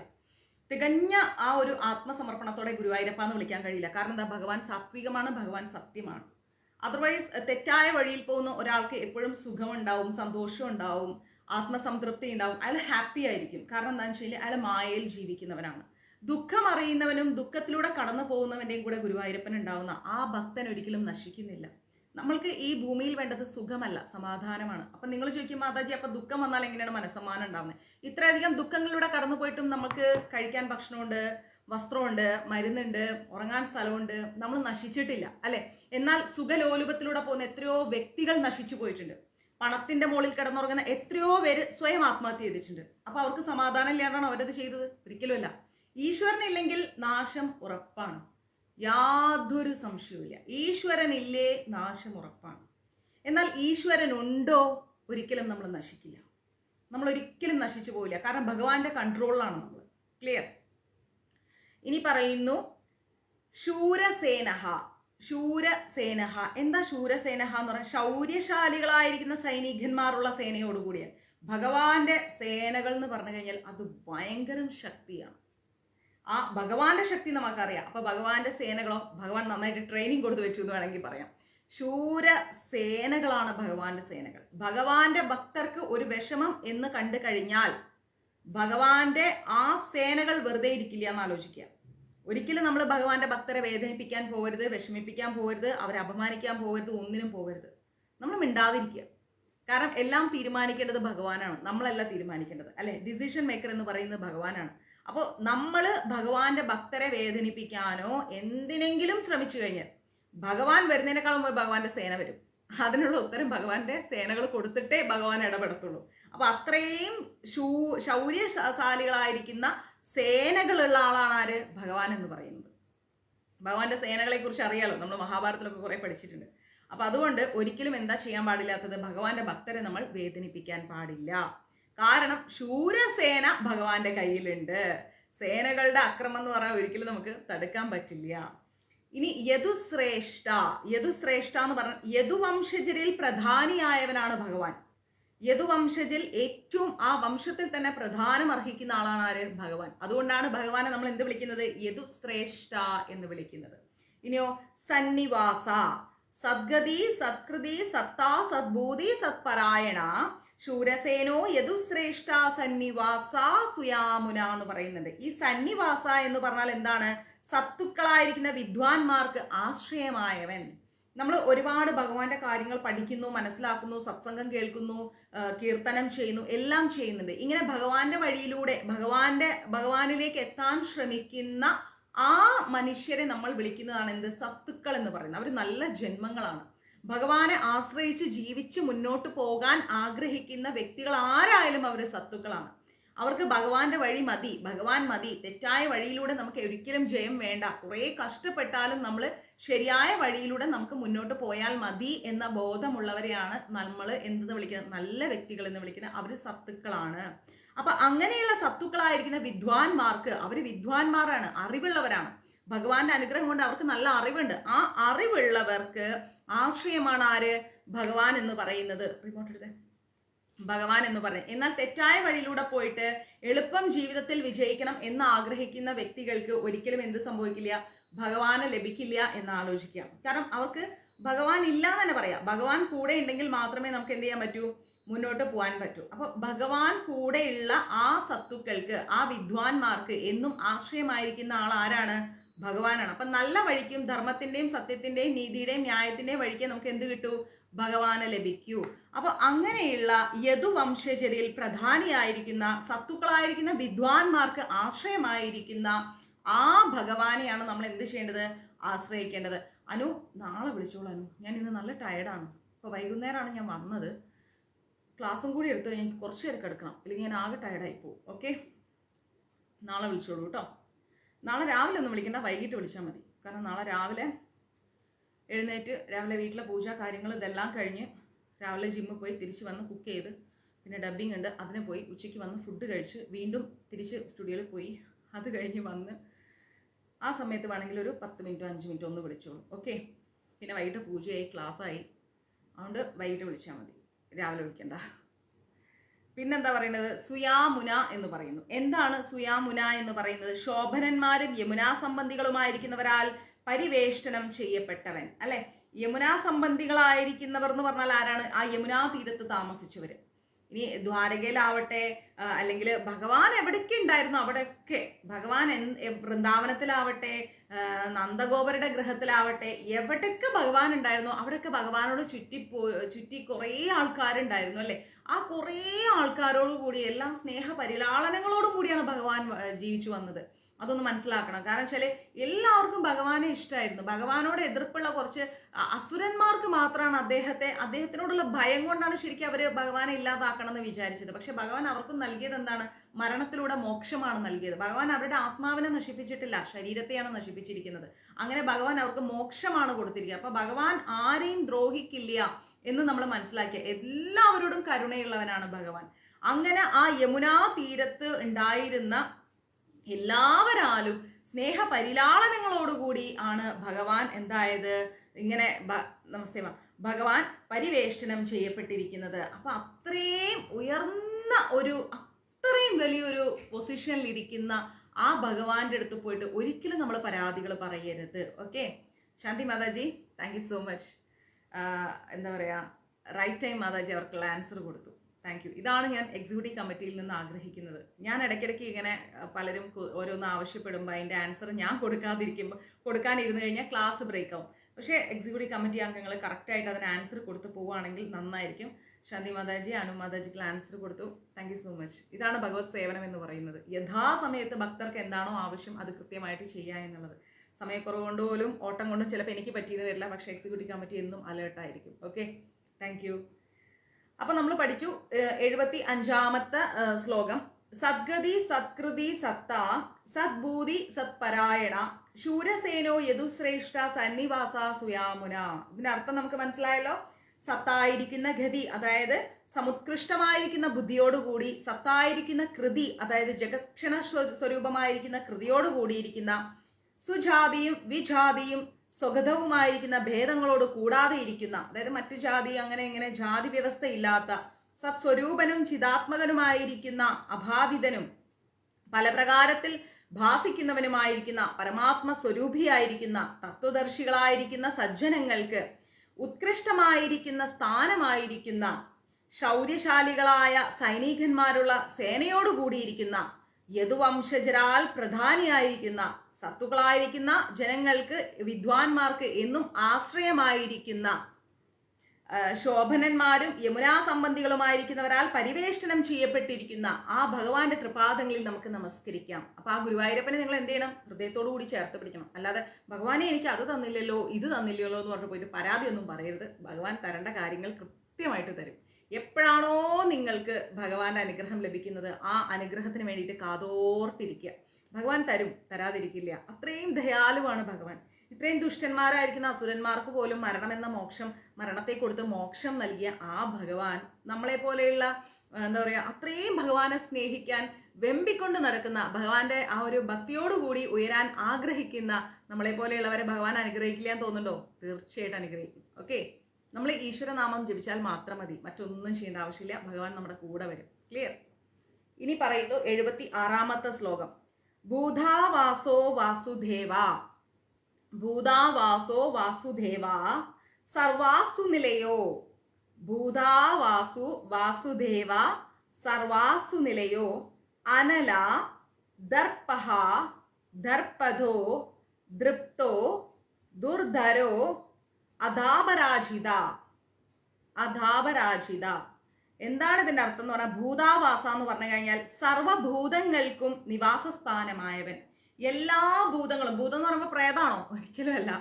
നമ്മളെല്ലാവരും ഒരു ഭൂതമാണ്. അതായത് നമ്മൾ ഭൂതാണെന്നല്ല പറയുന്നത്, എന്താ പറയുക, ഈ ജീവജാലങ്ങളെ എല്ലാം കൂടെ ചേർത്ത് പറയുന്നതാണ് ഭൂതം എന്ന് പറയുന്നത്. ഈ എല്ലാ ജീവജാലങ്ങൾക്കും, അത് 84 ദശലക്ഷം ജീവി വർഗങ്ങളാവട്ടെ, എന്തും ആവട്ടെ, പുരുഷന്മാരാവട്ടെ, മനുഷ്യനാവട്ടെ, മൃഗമാവട്ടെ, സർവഭൂതങ്ങൾക്കും ആശ്രയമായിരിക്കുന്ന, സർവഭൂതങ്ങളും വസിക്കുന്നത് എവിടെയാണ്? ഭഗവാനിലാണ്. അതുകൊണ്ടാണ് ഭഗവാനെ നമ്മൾ ഭൂതാവാസ എന്ന് പറയുന്നത്. എല്ലാം കുടികൊള്ളുന്നത് ഭഗവാനിലാണ്. അപ്പൊ അതുകൊണ്ട് ഭൂതാവാസ വാസുദേവ. വാസുദേവ എന്ന് പറഞ്ഞാൽ മായ കൊണ്ട് ജഗത്തിനെ മൂടുന്നവനും ദേവനുമായവൻ. വാസുദേവ എന്ന് പറഞ്ഞു കഴിഞ്ഞാൽ മായ കൊണ്ട് ജഗത്തിനെ മൂടുന്നവൻ. എങ്ങനെയാണ് ഭഗവാൻ മായ കൊണ്ട് ജഗത്തിനെ മൂടുന്നത്? ഈ ലോകത്തിനോട് നമുക്ക് ഭയങ്കര അട്രാക്ഷൻ ആണ് അല്ലെ? ഭയങ്കര ഭംഗിയുള്ള ലോകം, അയ്യോ ഇവിടുന്ന് മരിച്ചു പോണ്ട, നമ്മൾ ഇവിടെ തന്നെ അങ്ങ് ജീവിച്ചാൽ മതി എന്നൊരു ചിന്തയാണ് നമുക്ക്. അപ്പൊ ഈ മെറ്റീരിയലിസ്റ്റിക് വേൾഡിനോട്, ഈ ഭൗതിക ലോകത്തിനോട് നമുക്ക് ഭയങ്കര അട്രാക്ഷനാണ്. ഇത് ഒരു തരം മായയാണ്. നമ്മൾ ഈ കാണുന്ന ഭൂമിയുടെ അതേ കോപ്പി ഭഗവാന്റെ ലോകത്തുണ്ട്. നമ്മൾ മുമ്പേ പഠിച്ചിട്ടുണ്ട്, ഗോലോകത്തുണ്ട്. പക്ഷെ അവിടെ എന്താണ്? ശത്രുതയില്ല, പ്രശ്നങ്ങളില്ല, ഭഗവാന്റെ ഭക്തരായിരിക്കുന്നവർ മാത്രമുള്ള സ്ഥലം. അവിടെ സ്നേഹം, കരുണ, ദയ, നീതി, ന്യായം, ധർമ്മം, സത്യം, ഇത് മാത്രമേ ഉള്ളൂ. അപ്പൊ നമുക്ക് അവിടെ എപ്പോഴും സന്തോഷമാണ്. ക്ലിയർ? നമുക്ക് എപ്പോഴും സന്തോഷമാണ്. ഇപ്പൊ ഭർത്താവിന്റെ വീട്ടിൽ നിൽക്കുന്നതും സ്വന്തം വീട്ടിൽ നിൽക്കുന്നതും തമ്മിൽ വ്യത്യാസമുണ്ട് അല്ലെ? എല്ലാവർക്കും അങ്ങനെ ആയിരിക്കണം എന്നല്ല. ചിലവർക്ക് സ്വന്തം വീടായിരിക്കും പ്രശ്നം, ചിലവർക്ക് ഭർത്താവിന്റെ വീടായിരിക്കും പ്രശ്നം. എന്നിരുന്നാൽ കൂടി ഞാൻ പറയാണ്, ഇനിയിപ്പോ ഇതെല്ലാം വിട്ട് നമ്മൾക്കൊരു സ്വന്തം വീട് നമ്മുടേതെന്ന് പറയുകയാണെങ്കിൽ അവിടെ നമുക്ക് കൂടുതൽ ഫ്രീഡമാണ്. അപ്പൊ അതേപോലെ ഭഗവാന്റെ ആ ലോകത്ത് അവിടെ നമുക്ക് എപ്പോഴും സമാധാനവും സന്തോഷവും മാത്രമേ ഉള്ളൂ. അല്ലാണ്ട് ഒരിക്കലും നമുക്ക് എന്താണ് ഒരു പ്രയാസം ഉണ്ടാവില്ല. കാരണം അവിടെ ഭഗവാനുണ്ട്. അപ്പൊ എന്നാൽ ഈ ഭൂമിയിൽ എങ്ങനെയാണ്? ഒന്ന് അങ്ങോട്ട് തിരി ഇങ്ങോട്ട് തിരിയുമ്പോൾ പ്രശ്നങ്ങളാണ്. 2 ദിവസം സമാധാനത്തിൽ ഇരുന്ന 3-ാമത്തെ ദിവസം നമുക്ക് പ്രശ്നങ്ങളായി, ടെൻഷനായി, വയ്യായികളായി. അപ്പൊ ഇതൊന്നും ഇല്ലാത്ത ഒരു ലോകം ഭഗവാന്റെതുണ്ട്. അപ്പൊ ഇതെല്ലാം ഉള്ള ഈ ലോകത്ത് നമ്മൾ ജീവിക്കുമ്പം ഇവിടത്തോടാണ് നമുക്ക് കൂടുതൽ അട്രാക്ഷൻ വരുന്നത്. ദാറ്റ് ഈസ് മായ. മനസ്സിലായി? ഇത് മായയാണ്, ഇത് മായാലോകമാണ്. ഈ ലോകം ഭഗവാൻ 4 യുഗങ്ങൾ കഴിയുമ്പോൾ നശിപ്പിക്കുന്നു നമ്മൾ പഠിച്ചിട്ടുണ്ട് മഹാഭാരതത്തില്. വീണ്ടും ഭഗവാൻ ആ മായ കൊണ്ട് തന്നെ എന്ത് ചെയ്യും? ഈ ലോകത്തെ ഭഗവാൻ നിർമ്മിക്കും. അപ്പം അതുകൊണ്ട് പറയുന്നു, മായ കൊണ്ട് ജഗത്തിനെ മൂടുന്നവനും, ഈ മായ കൊണ്ടാണ് ഭഗവാൻ ഈ ജഗത്തിനെ, ഈ ലോകത്തെ മൂടിയിരിക്കുന്നവനും, എന്നാൽ ഭഗവാൻ ദേവനുമാണ്. അങ്ങനെയുള്ള ഭഗവാനെ നമ്മൾ എന്ത് വിളിക്കുന്നു? വാസുദേവ എന്ന് വിളിക്കുന്നു. മായ കൊണ്ട് ജഗത്തിനെ മൂടിയിരിക്കുന്ന ആ ദേവനെ നമ്മൾ വാസുദേവ എന്ന് വിളിക്കുന്നു. സർവാസു നിലയ ഭൂതവാസോ വാസുദേവ സർവാസു നിലയോ എന്നാ പറയുന്നത്. സർവാസു നിലയ എന്ന് പറഞ്ഞാൽ എല്ലാ അസുക്കൾ എന്ന് പറഞ്ഞാൽ പ്രാണൻ, എല്ലാ പ്രാണനുകൾക്കും ആശ്രയമായിരിക്കുന്ന സ്ഥലമാണ് ഭഗവാൻ, അല്ലെ? എല്ലാ ജീവാത്മാക്കളും, നമ്മൾ വിചാരിക്കും മൃഗങ്ങൾക്ക് പ്രാർത്ഥിക്കാൻ അറിയില്ല, അല്ലെങ്കിൽ അവർക്കൊന്നും അറിയില്ല. ഒരു പുഴുവിനായാലും ഭഗവാനോട് കണക്ഷൻ ഉണ്ടെന്നാണ് പറയുന്നത്. നമ്മളിപ്പോൾ മനസ്സിൽ ഭഗവാനെ പ്രാർത്ഥിക്കുന്നുണ്ട്, കൃഷ്ണനെ കാണാൻ ആഗ്രഹിക്കുന്നുണ്ട്, നമ്മൾ പോകുന്നുണ്ട്. എല്ലാ ജീവാത്മാക്കളും ഭഗവാനെ തേടുന്നുണ്ട്, സമസ്ത ജീവാത്മാക്കളും ഭഗവാനെ തേടുന്നുണ്ട്. നമ്മൾ ഹൃദയം കൊണ്ട് ഭഗവാനെ പ്രാർത്ഥിക്കുന്നത് പോലെ അവരും പ്രാർത്ഥിക്കുന്നുണ്ട്. അതുകൊണ്ടാണ് പറയുന്നത്, ഒരു ജീവികളെയും നമ്മൾ എന്ത് ചെയ്യരുത്? നശിപ്പിക്കരുത് എന്ന് പറയുന്നത്. എല്ലാ ജീവാത്മാക്കളുടെ ഉള്ളിലും പരമാത്മാവിന്റെ രൂപത്തിൽ ഭഗവാൻ കുടികൊള്ളുന്നു. അപ്പൊ അതുകൊണ്ട് എല്ലാ ജീവാത്മാക്കളും ഈശ്വരനെ തേടുന്നുണ്ട്. അത് ആയതിനാൽ എല്ലാ പ്രാണനുകളും എല്ലാ ജീവനുകൾക്കും ആശ്രയമായിരിക്കുന്നത് ആ സാക്ഷാൽ ഗുരുവായൂരപ്പനാണ്. മറ്റൊരു ആശ്രയമില്ല, ആ ഗുരുവായൂരപ്പനാണ്, ഭഗവാനാണ് എല്ലാ ജീവാത്മാക്കൾക്കും ആശ്രയമായിരിക്കുന്നത്. അങ്ങനെയുള്ള ഭഗവാനെ സർവാസു നിലയ എന്ന് വിളിക്കുന്നു. സർവമായിരിക്കുന്ന അസു എന്ന് പറഞ്ഞാൽ പ്രാണൻ. ആ സർവാസു എല്ലാ പ്രാണനുകൾക്കും സ്ഥാനമായിരിക്കുന്ന ആ ഭഗവാൻ, ആ ഗുരുവായൂരപ്പനെ നമുക്ക് നമസ്കരിക്കാം. ഇനിയോ അനല എന്ന് പറയുന്നുണ്ട്. സർവാസു നിലയോ അനല എന്ന് പറഞ്ഞാൽ ശക്തി സംബന്ധുക്കളുടെ അലംഭാവമില്ലാത്തവൻ. ഭഗവാനാണ് ഏറ്റവും ശക്തൻ, അല്ലെ? എല്ലാ സമ്പത്തിനും ഉടമ ഭഗവാനാണ്, എല്ലാ ശക്തിയും ഭഗവാനാണ്. പക്ഷെ അതിന് ഒരു അഹംഭാവവും ഭഗവാനില്ല, ഒരു അലംഭാവവും ഇല്ല, ഒരു അഹംഭാവവും ഇല്ല. ഞാനാണ് സംഭവം എന്ന് പറയില്ലേ. ഏറ്റവും താഴെ വേദനിക്കുന്നവരുടെ കൂടെ നോക്കിയാൽ ഭഗവാൻ ഉണ്ടാവും. അതാണ് നമ്മൾ മനസ്സിലാക്കേണ്ടത്. ഏറ്റവും താഴെ ഒന്നുമില്ലാത്തവന്റെ കൂടെയാണ് ഗുരുവായൂരപ്പൻ നിൽക്കുക. എന്തെങ്കിലുമൊക്കെ ഭാവത്തിൽ എന്നെ കൊണ്ട് സാധിക്കും, അല്ലെങ്കിൽ ഞാൻ എന്ന അഹങ്കാര ബോധത്തോടു കൂടി ജീവിക്കുന്നവന്റെ കൂടെ ഒരിക്കലും ഭഗവാനില്ല. ഇപ്പോൾ ഞാൻ ക്ലാസ് എടുക്കുന്നുണ്ട്, ഇവിടെ ഞാൻ ചിന്തിക്കുകയാണ്, എനിക്ക് കുറെ ഇതൊക്കെ അർത്ഥങ്ങളൊക്കെ അറിയാം, അപ്പൊ ഞാനൊരു സംഭവമാണ്, എല്ലാവരും അതിന്റെ കാല് പിടിക്കണം. വെറും മൂഢമായ ചിന്താഗതിയാണ്. സത്യത്തിൽ ഞാനൊരു ബിഗ് സീറോ ആണ്. ഭഗവാന്റെ കാര്യങ്ങൾ പറയാൻ എന്നെ ഉപയോഗപ്പെടുത്തുന്നു എന്ന ചിന്തയാണ് എനിക്കുള്ളിൽ വേണ്ടത്. അല്ലാതെ ഞാൻ എന്ന വ്യക്തിയുടെ അറിവാണ് ഞാൻ പറയുന്നത് എന്നുള്ള ഭാവം എനിക്ക് വരാൻ പാടില്ല. അങ്ങനെ എന്ന് വന്നോ ഭഗവാൻ ഈ ശബ്ദമേ സ്റ്റോപ്പ് ചെയ്ത് കളയും. പറയാൻ അടുത്തടുത്ത വാക്കുകൾ ബുദ്ധിയിലൂടെ പ്രവർത്തിക്കുന്നത് ഭഗവാനാണ്. ഒരു വേട് കഴിഞ്ഞ് അടുത്ത വേട് പറയണമെങ്കിൽ ഞാൻ ആലോചിക്കുന്നില്ല, ഭഗവാൻ എനിക്ക് ആ ബുദ്ധി നൽകിക്കൊണ്ടിരിക്കുകയാണ്. അപ്പൊ ആ ബുദ്ധിയിലൂടെ ഭഗവാൻ പ്രവർത്തിക്കുകയാണ്. ഇവിടെ ഞാൻ എന്ന വ്യക്തിയുടെ ഒരു അഹങ്കാര ബോധം ഉണ്ടാവാനേ പാടില്ല. ചില ആൾക്കാർ പറയുന്നത്, ഞാൻ എന്നും ഗീത വായിക്കും, ഞാൻ എന്നും വിഷ്ണു സഹസ്രനാമം ചൊല്ലും, ഞാൻ ഇത്രയൊക്കെ ചെയ്യണം, ഞാൻ കാലങ്ങളായി. ഇതൊന്നും നമ്മൾ പറയണ്ട. ഒരുപക്ഷെ കേൾക്കുന്ന വ്യക്തി അവരെക്കാൾ യുഗങ്ങളായിട്ട് എത്രയോ ജന്മങ്ങൾ കൊണ്ട് ചെയ്യുന്ന സേവയായിരിക്കാം ഇത്. അപ്പൊ നമ്മൾ ചെയ്തതിൻ്റെയോ പറഞ്ഞതിൻ്റെയോ കണക്ക് എവിടെയും പറയേണ്ട കാര്യമില്ല. അത് ചെയ്യാനൊരു മനസ്സ് തന്നത് ഭഗവാനാണ്, അത് ചെയ്യാനുള്ള ശക്തി തന്നത് ഭഗവാനാണ്. അപ്പൊ അതുകൊണ്ട് തന്നെ ശക്തി സംബന്ധങ്ങളുടെ അലംഭാവം ഇല്ലാതിരിക്കുന്ന ആ ഭഗവാനെയാണ് നമ്മൾ എന്ത് ചെയ്യേണ്ടത്? ആശ്രയിക്കേണ്ടത്. ഇത്രയും പരമദിവ്യോത്തമ പുരുഷനായിരിക്കുന്ന ആ ഭഗവാനെ പ്രാർത്ഥിക്കുന്ന നമ്മൾക്ക് ഏറ്റവും ആദ്യം വേണ്ടത് എളിമയാണ്. താഴ്മയിൽ നിൽക്കാനുള്ള മനോഭാവമാണ് വേണ്ടത്. അല്ലാതെ ഞാനെന്ന ഭാവത്തിൽ എപ്പോ നമ്മൾ ചിന്തിച്ചോ അവിടെ തീർന്നു. ആ വ്യക്തി ഒരു ബിഗ് സീറോ ആവാൻ ഒരു നിമിഷം മതി. ഉയരം കൂടുന്തോറും വീഴ്ചയുടെ ആഘാതം വലുതായിരിക്കും. മനസ്സിലായില്ലേ? ചെറിയതായിട്ടൊന്ന് കാലൊക്കെ ഒന്ന് തെന്നി വീണ് കഴിഞ്ഞാൽ കുഴപ്പമൊന്നുമില്ല. പക്ഷെ ഒരു 10ാമത്തെ നിലയിൽ നിന്ന് താഴേക്ക് വീണാൽ പിന്നെ ജീവൻ ഉണ്ടാവില്ല. അപ്പൊ ഭഗവാൻ നമുക്ക് എത്രത്തോളം അറിവ് തരുന്നോ അത്രത്തോളം നമ്മൾ താഴേക്ക് വരാൻ ശ്രമിക്കുക. എത്രത്തോളം താഴേക്ക് വരാൻ പറ്റുമോ അത്രത്തോളം താഴേക്ക് വരിക. അല്ല എങ്കിൽ നമ്മൾ നാശമാണ് ഫലം. ഞാനെന്ന ഭാവത്തിൽ ഭഗവാന്റെ ഭക്തര് ഒരിക്കലും ജീവിക്കാൻ പാടില്ല. ആര് നമ്മളെ വഴക്ക് പറഞ്ഞോട്ടെ, ആര് ഒഴിവാക്കിക്കോട്ടെ, ആര് വിഷമിപ്പിച്ചോട്ടെ, ആര് സങ്കടപ്പെടുത്തിക്കോട്ടെ, നിങ്ങളുടെ തല ഇങ്ങനെ ആയിരിക്കണം.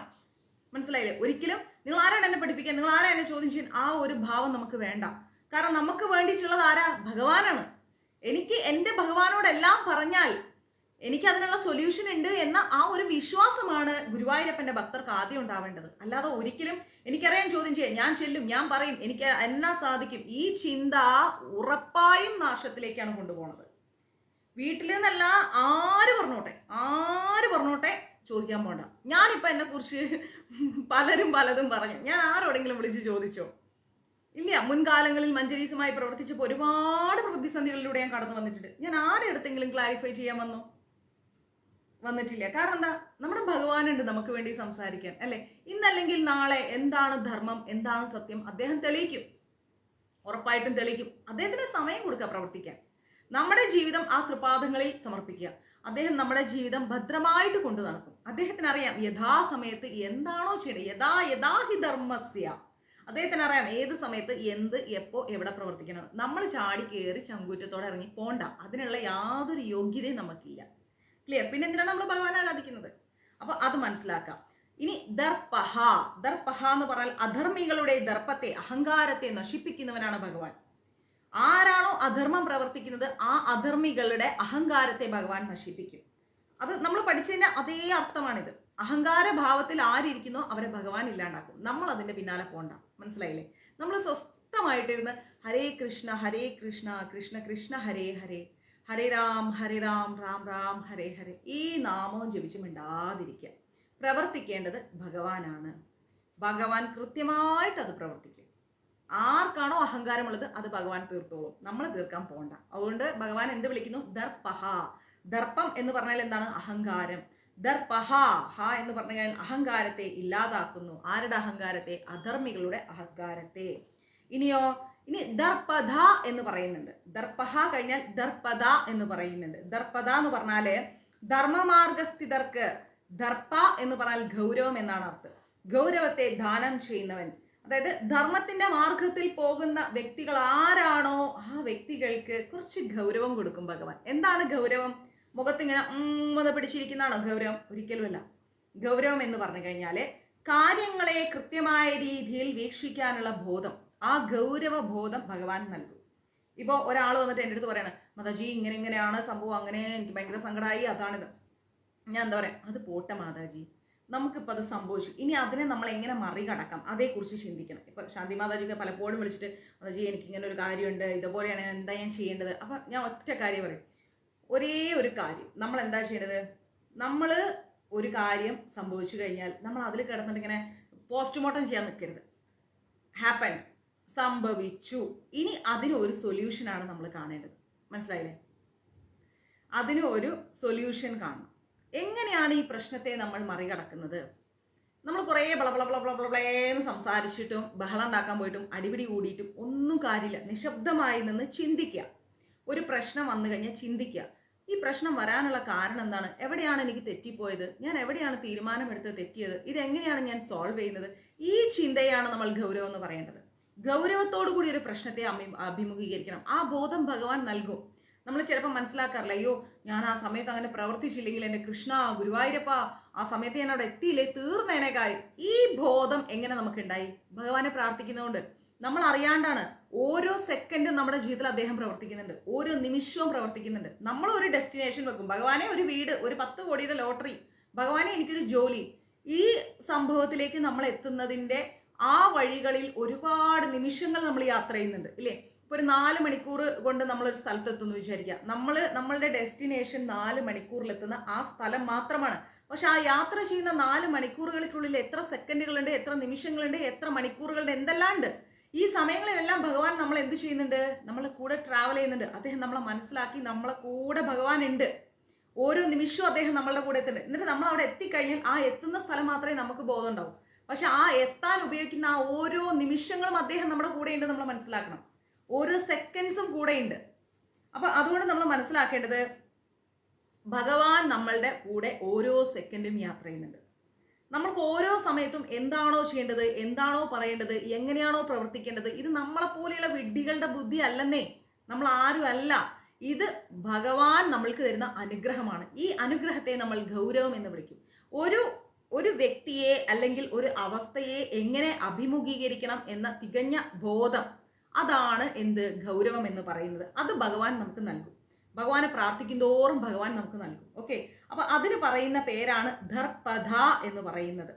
ധർമ്മമാർഗസ്ഥിതർക്ക്, ധർമ്മത്തിന്റെ മാർഗത്തിൽ മാത്രം സഞ്ചരിക്കുന്ന വ്യക്തിക്ക് ഗൗരവത്തെ ദാനം ചെയ്യുന്നതാണ് ഭഗവാൻ. ആ ഭഗവാനെ നമ്മൾ ദർപ്പദ എന്ന് വിളിക്കുന്നു. ഇനി ദൃപ്ത. ദൃപ്ത എന്നാൽ ആത്മസ്വരൂപമായിരിക്കുന്ന അമൃതരസത്തെ ആസ്വദിക്കുക നിമിത്തം സന്തുഷ്ടനായവൻ. ആത്മസ്വരൂപമായിരിക്കുന്ന അമൃതരസത്തെ ആസ്വദിക്കുകയാണ് ഭഗവാൻ. അപ്പോൾ നമ്മൾ ഭക്തരായിരിക്കുന്ന നമ്മളുടെ ഉള്ളിൽ എപ്പോഴും ഭഗവാനെ കുറിച്ചുള്ള ഒരു ചിന്തയാണെങ്കിൽ ഭഗവാൻ അത് ഏറ്റവും കൂടുതൽ ആസ്വദിക്കുന്നുണ്ട്. മനസ്സിലായില്ലേ? നമ്മളെപ്പോഴും ഭഗവാനെ കുറ്റപ്പെടുത്തി, കൃഷ്ണ നീ എനിക്ക് അത് തന്നില്ല, ഇത് വീട്ടിലൊരാളുണ്ടെന്ന് കരുതുക, ആ ആൾ നമ്മളോട് പറയണം നീ എനിക്ക് ചോറ് തന്നില്ല, വെള്ളം തന്നില്ല, ചൂടുവെള്ളം തന്നില്ല, ഇതെല്ലാം നമ്മൾ കൊടുക്കുന്നുണ്ട്. പക്ഷെ ഒരിത്തിരി അങ്ങോട്ടും ഇങ്ങോട്ടായി വീണ്ടും വീണ്ടും കുറ്റപ്പെടുത്തലാണെങ്കിൽ നമുക്ക് എത്ര ഫീൽ ചെയ്യുന്ന ആലോചിച്ച് നോക്കൂ. എന്തുമാത്രം സങ്കടം ഉണ്ടാവും നമുക്ക്. ഇനി ചെയ്യാത്ത കാര്യത്തിന് ഇപ്പൊ നമുക്ക് ആരെങ്കിലും എന്തെങ്കിലും ഒരു സാധനം തരാന്ന് പറഞ്ഞു, അവര് തന്നില്ല, ആ സമയത്ത് നമുക്കത് കിട്ടിയ ആപത്താണെന്ന് കരുതാം. അപ്പൊ അവരെ തന്നില്ല, അപ്പൊ നമ്മൾ അവരോട് പറയും ചോദിച്ചിട്ടും തന്നില്ല, അങ്ങനെ ഇങ്ങനെ. ചിലപ്പോൾ അവർ അതിനേക്കാൾ നല്ലത് നമുക്ക് കൊണ്ടുത്തരും. ഫോർ എക്സാമ്പിൾ, ഇപ്പൊ നമ്മുടെ കസിൻസോ നമ്മുടെ സിസ്റ്റേഴ്സോ ആരോടെങ്കിലും നമ്മളൊരു ഡ്രസ്സ് ചോദിച്ചു, അപ്പൊ അവർ ചിന്തിക്കും, ഷോ അവൾ എന്നോട് ചോദിച്ചു, അതാണെങ്കിൽ ഞാൻ കുറേ പ്രാവശ്യം ഇട്ട ഒരു തുണി, ഞാൻ എങ്ങനെ ഇത് കൊടുക്കും, എടാ ഇത് വേണ്ട ഞാൻ പിന്നെ ഒരെണ്ണം വാങ്ങിച്ചു തരാന്ന് പറഞ്ഞാൽ ചോദിക്കുന്നത് നമുക്ക് സങ്കടമായിരിക്കും. ഞാൻ അത്രയും ആഗ്രഹിച്ച് ചോദിച്ചിട്ട് അവൾ അത് തന്നില്ല, പിന്നെ ഒരെണ്ണം വാങ്ങിച്ചു തരാന്ന് പറയണു, പിന്നെ എനിക്ക് വേണ്ട നിന്റെ ഡ്രസ്സ്. ഇതാണ് ഗ്രാജുവലി ഒരു വീട്ടിൽ സംഭവിക്കുന്നത്. എന്നാൽ ആ ചോദിച്ച വ്യക്തിയുടെ ഉള്ളിലാണിത്. കൊടുക്കാൻ ഇഷ്ടമുള്ള വ്യക്തി എന്താ ചിന്തിക്കുക, അത് ഞാൻ ഒരുപാട് തവണ ഇട്ടതാണ്, അത് കൊടുക്കണ്ട, അവർക്ക് അവർക്ക് ഇല്ലാഞ്ഞിട്ട് ചോദിച്ചാണ്, നല്ല ഒരെണ്ണം പുതിയത് വാങ്ങിച്ചു കൊടുക്കുക എന്ന മനസ്ഥിതിയിൽ അവർ അടുത്ത പ്രാവശ്യം വരുമ്പോൾ നല്ലൊരു ഡ്രസ്സും കൊണ്ടുവന്നാൽ നമ്മുടെ ഉള്ളിൽ എന്താ ഉണ്ടാവുക, ഷോ എന്നാലും ഞാൻ ചോദിച്ചപ്പോൾ ഞാൻ അങ്ങനെ ചിന്തിച്ചു പോയി, ഇപ്പൊ അവരെനിക്ക് നല്ലതൊരെണ്ണം വാങ്ങിച്ചു, നമുക്കൊരു ആത്മസംതൃപ്തി ഉണ്ടാവും അല്ലെ. അപ്പൊ നമ്മൾ ചിന്തിച്ച ചിന്ത തെറ്റായിരുന്നു. അപ്പൊ അതേപോലെ നമുക്ക് എന്താണോ ഓരോ നിമിഷം വേണ്ടത്, ഞാൻ വീണ്ടും വീണ്ടും പറയുന്നു, സമയമാകുമ്പോൾ അത് ഭഗവാൻ തരും. അതിന്റെ പേരിൽ ഒരിക്കലും ഭഗവാനെ കുറ്റപ്പെടുത്തരുത്. ഭഗവാനെ എനിക്ക് അത് തന്നില്ല, ഇത് തന്നില്ല, ഭഗവാൻ അറിയാം സമയമാകുമ്പോൾ തരാൻ, അത് കൃത്യമായിട്ട് അദ്ദേഹം തരും. അതിനുവേണ്ടി കുറ്റപ്പെടുത്താനോ വേദനിപ്പിക്കാനോ ഒരിക്കലും പോകരുത്. എപ്പോഴും കയറി ഇങ്ങനെ ഗുരുവായൂരപ്പനെ കുറ്റപ്പെടുത്തി കഴിഞ്ഞാൽ ഗുരുവായൂരപ്പന്റെ ഉള്ളിലുണ്ടാവുന്ന വിഷമം ആലോചിച്ച് നോക്കൂ. അദ്ദേഹം ഭക്തരേന്ന് പറഞ്ഞ് കിടക്കുന്ന ഒരു ഭഗവാനാണ് അല്ലെ. ഭക്തരാണ് അദ്ദേഹത്തിന്റെ സന്തോഷം. നമ്മൾ ചിരിച്ചുകൊണ്ട് അദ്ദേഹത്തെ സമീപിക്കാൻ അത്രമാത്രം ഗുരുവായൂരപ്പൻ ഹാപ്പി ആയിരിക്കും. അതും നമ്മളൊരു ഉണ്ണിയായിട്ടാണ് കാണുന്നത്. ആ ഗുരുവായൂരിൽ ഇരിക്കുന്നത് ഒരു ഉണ്ണിയല്ലേ. ആ ഉണ്ണീനെ പോയിട്ട് എപ്പോഴും കഷ്ടപ്പെടുത്തി ഇങ്ങനെ ചോദിച്ചു ഓരോന്ന് പറയുമ്പോൾ ഭഗവാൻ അറിയാം തരാൻ. ഞാനൊന്നും ഗുരുവായൂരമ്പലത്ത് പോലെ ഒന്നും പ്രാർത്ഥിക്കില്ല. കൃഷ്ണ, ഗുരുവായൂരപ്പ, നാരായണ, എൻ്റെ പൊന്നുണ്ണി എന്നും പറഞ്ഞ് പ്രാർത്ഥിച്ചിട്ട് ഇങ്ങോട്ട് പോരും. എന്താ പ്രാർത്ഥിക്കാനുള്ളത്? ഭഗവാൻ തരേണ്ടത് തരും അല്ലേ. അദ്ദേഹത്തിന് അറിയാത്ത എന്താ ഉള്ളത്? ഈ അഖില കോടി ബ്രഹ്മാണ്ഡ നായകൻ പരമ ദിവ്യോത്തമ പുരുഷൻ അറിയാത്തതാണോ നമുക്കറിയുന്നത്? ആണോ? ഒരിക്കലും ഇല്ല. അതുകൊണ്ട് അദ്ദേഹത്തിന് കൃത്യമായിട്ട് അറിയാം. ആത്മസ്വരൂപമായിരിക്കുന്ന ആ അമൃതരസത്തെ ആസ്വദിക്കുന്നത് നിമിത്തം ഭഗവാൻ ഭയങ്കര സന്തുഷ്ടനാണ്. അപ്പൊ ഒരു ഭക്തൻ ചിരിച്ചുകൊണ്ട് ഗുരുവായൂരപ്പന്റെ മുമ്പിൽ നിൽക്കുകയാണെങ്കിൽ ഗുരുവായൂരപ്പൻ അത് ഏറ്റവും സന്തോഷമുള്ള കാര്യമാണ്. പരാതിക്കെട്ടുമായിട്ട് നിൽക്കുകയാണെങ്കിൽ ഭഗവാനും സങ്കടവും, എന്റെ ഭക്തൻ കരഞ്ഞല്ലോ, ഞാൻ കാരണമാണല്ലോ കരഞ്ഞത്, ഞാൻ കൊടുക്കാഞ്ഞിട്ടാണല്ലോ കരഞ്ഞത്, നീ അല്പം കൂടെ ക്ഷമിക്കുക, ഞാൻ തരാം, തരാതിരിക്കില്ല എന്ന് ഞാൻ പറഞ്ഞില്ല, ഞാൻ തരാം. അപ്പൊ ഭഗവാൻ എത്രമാത്രം സങ്കടം ഉണ്ടാവും. അതേസമയം നമ്മൾ എന്താ ചെയ്യേണ്ടത്? ഗുരുവായൂരപ്പ, അങ്ങേ കണ്ടത്, അങ്ങയുടെ ദർശനം എനിക്ക് നൽകിയല്ലോ ഗുരുവായൂരപ്പ, അതിനൊരായിരം നന്ദി ഗുരുവായൂരപ്പ, എന്നെന്നും അങ്ങേ ചിന്തിക്കാനുള്ള അനുഗ്രഹം നൽകണേ, എപ്പോഴും അങ്ങയുടെ പാദസേവ ചെയ്യാനുള്ള അനുഗ്രഹം നൽകണേ, അങ്ങയെ കുറിച്ച് കീർത്തനങ്ങൾ ചൊല്ലാനുള്ള അനുഗ്രഹം നൽകണേ ഗുരുവായൂരപ്പ, ധർമ്മത്തിന്റെ രീതിയിൽ എനിക്ക് ജീവിക്കാനുള്ള അനുഗ്രഹം നൽകണേ ഗുരുവായൂരപ്പ, എല്ലാവിധ ദുരിത ദുഃഖങ്ങളിൽ നിന്ന് മോചനം നൽകണേ ഗുരുവായൂരപ്പ എന്ന് പ്രാർത്ഥിച്ച്, ഭഗവാനെ ഞാൻ അറിഞ്ഞും അറിയാതെയും ഏതൊക്കെയോ ജന്മത്തിൽ തെറ്റുകൾ ചെയ്തു പോയിട്ടുണ്ട്, അതിന്റെ പരിണിത ഫലം ഈ കർമ്മമായിട്ട് ഈ ജന്മത്തിൽ ഞാൻ അനുഭവിക്കുന്നു, അതെല്ലാം താങ്ങാനുള്ള ശക്തി എനിക്ക് നൽകണേ ഗുരുവായൂരപ്പ എന്ന് പ്രാർത്ഥിച്ച് നമ്മൾ മുന്നോട്ട് പോവാ. അവിടെ ചെന്ന് മോങ്ങിക്കൊണ്ട്, വീടില്ല ഭഗവാനെ, അച്ഛൻ അങ്ങനെ പറഞ്ഞു, അമ്മ ഇങ്ങനെ പറഞ്ഞു, എനിക്ക് അസുഖം വന്നു, എനിക്ക് അത് വന്നു, എനിക്ക് ഇത് വന്നു, എപ്പോഴെങ്കിലും ഉള്ളതിനൊരു നന്ദി പറഞ്ഞിട്ടുണ്ടോ? ഇനി എന്തെങ്കിലും കാരണവശാൽ ഉള്ളതിനൊരു നന്ദി പറയാൻ പോയാൽ പിന്നെ അടുത്ത ലിസ്റ്റ് അങ്ങോട്ട് വായിക്കും. ഇതെല്ലാം മാറ്റിവെക്കും. പ്രാർത്ഥന ഒരു നല്ല ഒരു സന്തോഷമാക്കിയിട്ട് മാറ്റും. പ്രാർത്ഥന എന്ന് പറയുന്നത് ഭയങ്കര ഹാപ്പിയസ്റ്റ് മൊമെന്റ് ആയിരിക്കണം നമ്മുടെ പ്രാർത്ഥനകൾ അല്ലെ. ആ രീതിയിൽ നമ്മൾ ഭഗവാനോട് പ്രാർത്ഥിക്കും, ആ രീതിയിൽ ഇടപെടും. ഭഗവാനും ഹാപ്പി ആയിരിക്കും, നമ്മളും ഹാപ്പി ആയിരിക്കും. ഒരു വീട്ടിൽ കയറി ചെന്നിട്ട് ആ വീട്ടിൽ ചെന്നിട്ട് ഗുഡോന്ന് പറഞ്ഞ് കരഞ്ഞാൽ എങ്ങനെ ഇരിക്കും? മോശമല്ലേ? നമ്മളെ വീട്ടിൽ ഒരാൾ വരുന്നിട്ട് അവര് കളിച്ചും ചിരിച്ചും സന്തോഷിച്ച് പോവാണെങ്കിൽ നമ്മൾ എന്താ പറയുക? അയ്യോ സമയം പോയതേ അറിഞ്ഞില്ല, എന്ത് രസമായിരുന്നു. നമ്മൾ അവരുടെ അടുത്ത വരവിനായിട്ട് വെയിറ്റ് ചെയ്തിരിക്കും അല്ലെ, സമയം പോകുന്നതേ അറിയുന്നില്ല എന്നും പറഞ്ഞിട്ട്. എന്നാൽ അവർ വന്നിട്ട് കരഞ്ഞ് കൊട്ടിപ്പോയാലോ, ഷോ ഞാൻ ആകെ ടെൻഷനായി, എൻ്റെ മൈൻഡ് അപ്സെറ്റ്, എനിക്ക് ഇനി ചായ വേണ്ട, കാപ്പിയും വേണ്ട, ചോറും വേണ്ട, ഒന്നും വേണ്ട പറയും. ഈ അവസ്ഥ ഗുരുവായൂരപ്പൻ അവിടെ ഉണ്ടാക്കി കൊടുക്കണോ? വേണ്ട. ഭഗവാൻ നമ്മുടെ അടുത്ത വരവിന് കാത്തിരിക്കണം. ഷോ അവർ വന്നാൽ എൻ്റെ കൂടെ കളിക്കും ചിരിക്കും എന്തെങ്കിലുമൊക്കെ കൊണ്ട്. ഇതെന്താ സംഭവം അറിയോ? കുറെ വെണ്ണ, കുറെ മഞ്ചാടി, കുറെ പൂവ്, ഭഗവാൻ ഇഷ്ടമുള്ള കുറെ, ആ ഉണ്ണിക്ക് ഇഷ്ടമുള്ള എല്ലാം ആയിട്ട് ചെല്ലും ഗുരുവായൂരപ്പത്തിന്റെ നടക്കിലേക്ക്. ഭഗവാനാണെങ്കിലും അയ്യോ എൻ്റെ ഭക്തൻ വരുന്നുണ്ട്. കാരണം ഭക്തൻ എന്താ ചെയ്യുക? അവിടെ അപ്പുറത്ത് ലൈൻ നിൽക്കുമ്പോൾ ആ ലൈൻ നിൽക്കുന്നത് മുതൽ കഥ പറച്ചിലും കളിയും തമാശയും വർത്താനവും, അവരിടുന്ന ബ്ലൗസ് നോക്കുന്നു, ഇവരിടുന്ന സാരി നോക്കുന്നു, അവരുടെ ഹെയർ സ്റ്റൈൽ നോക്കുന്നു, അവിടെ കല്യാണം കഴിഞ്ഞ് പോണവരെ നോക്കുന്നു, അവരുടെ ആഭരണത്തിന്റെ കണക്കെടുക്കുന്നു, പല പല പല പല പല കഥകളാ. ഇഷ്ടംപോലെ ഭഗവാൻ ഇഷ്ടമുള്ള സാധനങ്ങളൊക്കെ കയ്യിലുണ്ടാവും. ഇതൊക്കെ വെച്ചിട്ട് നേരെ ലൈനിൽ മുമ്പിലെത്തിയ പെട്ടെന്നൊരു ഭാവമാറ്റ സ്വിച്ച് ഇട്ടതുപോലെ ഒറ്റ കരച്ചില. എൻ്റെ പൊന്നു ഗുരുവായൂരപ്പാ, ഇതെല്ലാം സ്വീകരിക്കൂ, എനിക്ക് എൻ്റെ ജീവിതം അടുത്തേ, എനിക്ക് ആരുമില്ലേ. അപ്പൊ ഭഗവാനും ചിന്തിക്കും, അല്ല ഇവളല്ല ഇത്രയും നേരം അവിടെ നിന്ന് ഇവിടം വരെ 1.5 മണിക്കൂർ ലൈൻ നിന്നിട്ട് ആ ലൈനിലൊക്കെ ഭയങ്കര ഹാപ്പി വർത്താനം കളിയും എൻ്റെ മുമ്പിലെത്തിയപ്പോ ദേ കരയണു. അപ്പോ ആ ഒരു അവസ്ഥ എന്തിനാ ഭഗവാന് കൊടുക്കണത്? അവിടെ മുതൽ ഹാപ്പി ആയിരിക്കുന്നത് പോലെ ഇവിടെ മുതൽ ഹാപ്പി ആയിരിക്കുക. ഭഗവാന്റെ അടുത്തെങ്കിലും, ഭഗവാനെ അങ്ങയുടെ ഈ സന്നിധിയിൽ കുറേ സമയം എനിക്ക് നിൽക്കാൻ പറ്റി, അതിന് അങ്ങ് എന്നെ അനുഗ്രഹിച്ചു, ഒരുപാട് നന്ദി ഗുരുവായൂരപ്പ.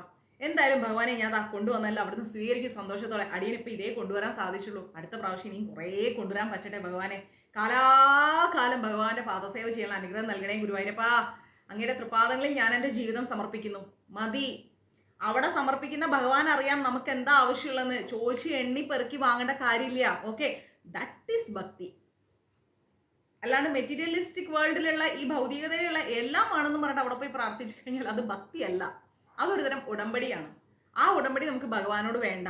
ഓക്കെ, അങ്ങനെയുള്ള ബാർട്ടർ വ്യവസ്ഥ എല്ലാം കഴിഞ്ഞു. കുറെ കാലങ്ങൾക്ക് മുമ്പേ നമ്മുടെ സമൂഹത്തിൽ നിന്ന് തുടച്ചു മാറ്റപ്പെട്ടു. ഇപ്പൊ അതൊന്നുമില്ല. ഇനി നമ്മൾ പഠിക്കേണ്ടത് ദുർധര എന്നുള്ളതാണ്. എന്താണ് ദുർധര എന്ന് പറഞ്ഞാൽ? ഒരു ഉപാധിയോട് കൂടാത്തവനാകയാൽ. ഇപ്പൊ ഞാൻ പറഞ്ഞ അതേ കാര്യമാണ്, യാതൊരു ഉപാധിയില്ല ഭഗവാനും ഭക്തരും തമ്മിൽ. ഭഗവാൻ ഭക്തരിലും ഭക്തർ ഭഗവാനിലുമാണ് ജീവിക്കുന്നത്. അവിടെ ഉടമ്പടിയുടെ ആവശ്യമില്ല. ഒരു ഉപാധിയോടും കൂടിയവനാകാത്തവനാൽ പ്രണിധാനം മുതലായവയിൽ ധാരണ ചെയ്യപ്പെടാൻ സാധ്യതയില്ലാത്തവൻ. എന്ത് കൈക്കൂലി കൊടുത്താലും ഭഗവാന് വേണ്ട, ഒരു കൈക്കൂലിയില്ല.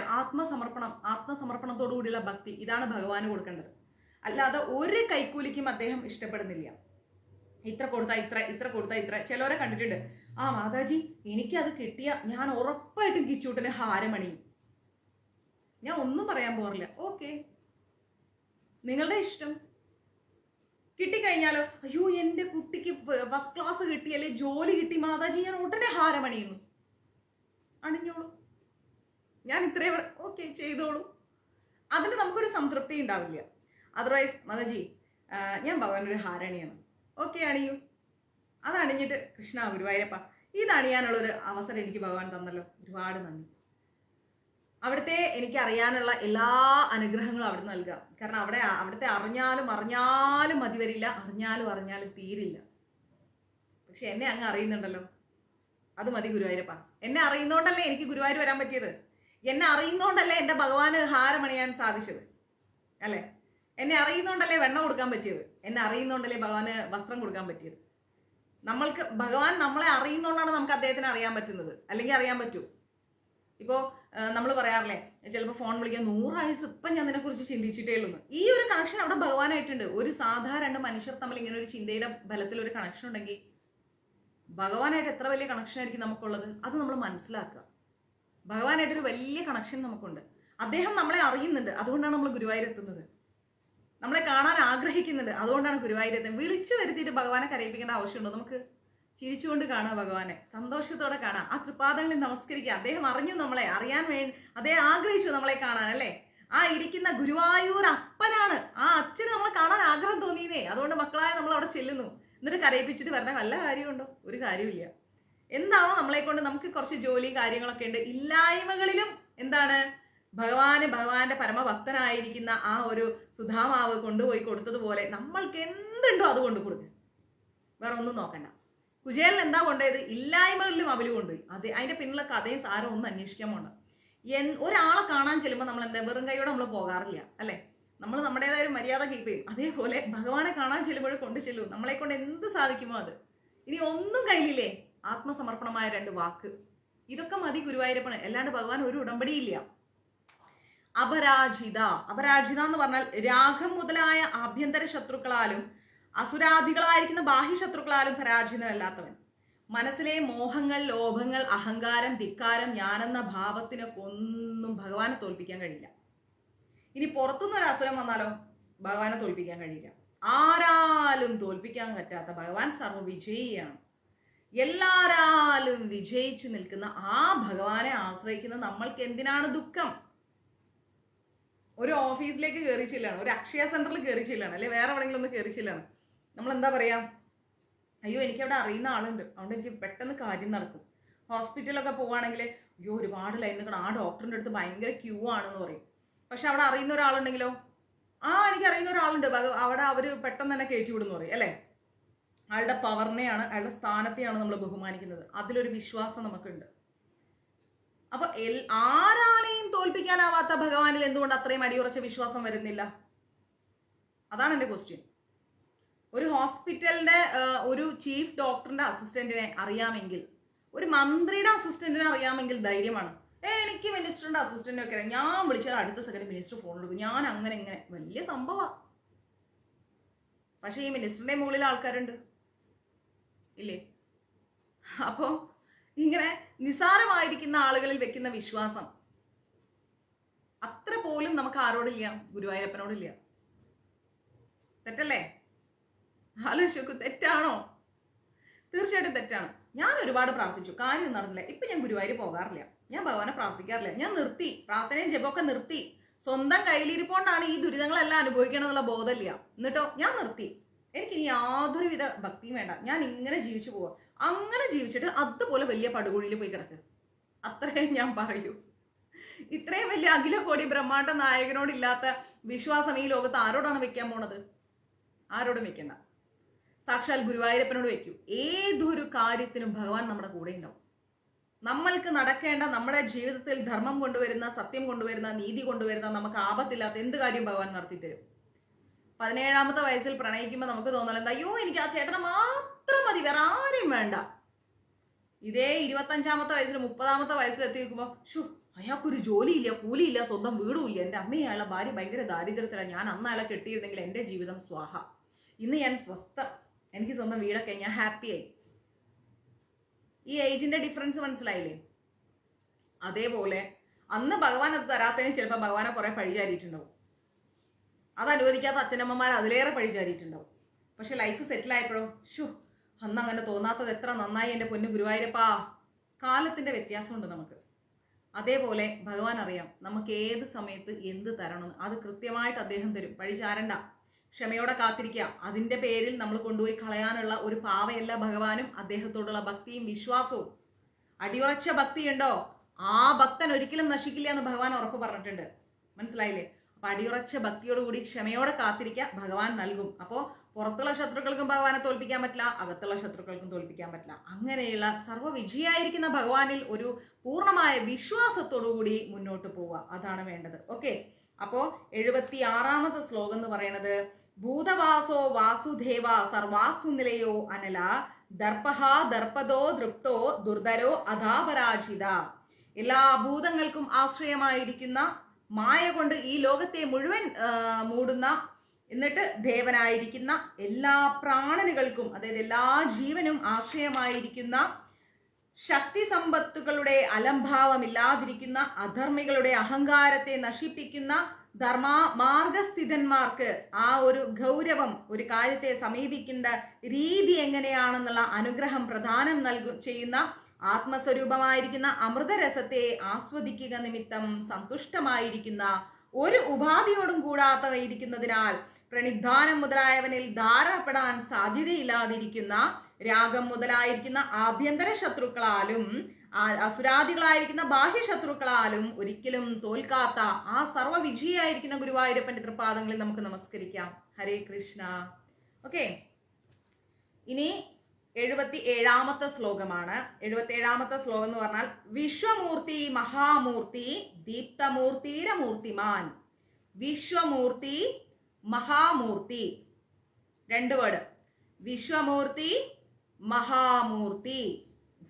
ശ്യാമ മാതാജി, വിശ്വമൂർത്തി മഹാമൂർത്തി, മൂർത്തിർ എന്നുണ്ട് കേട്ടോ. വിശ്വമൂർത്തിർ മഹാമൂർത്തിർ ദീപ്തമൂർത്തിരമൂർത്തിമാൻ. ദീപ്തമൂർത്തിരമൂർത്തിമാൻ. അനേകമൂർത്തിരവ്യക്തഃ. അനേകമൂർത്തിരവ്യക്തഃ. ശതമൂർത്തിഃ ശതാനനഃ.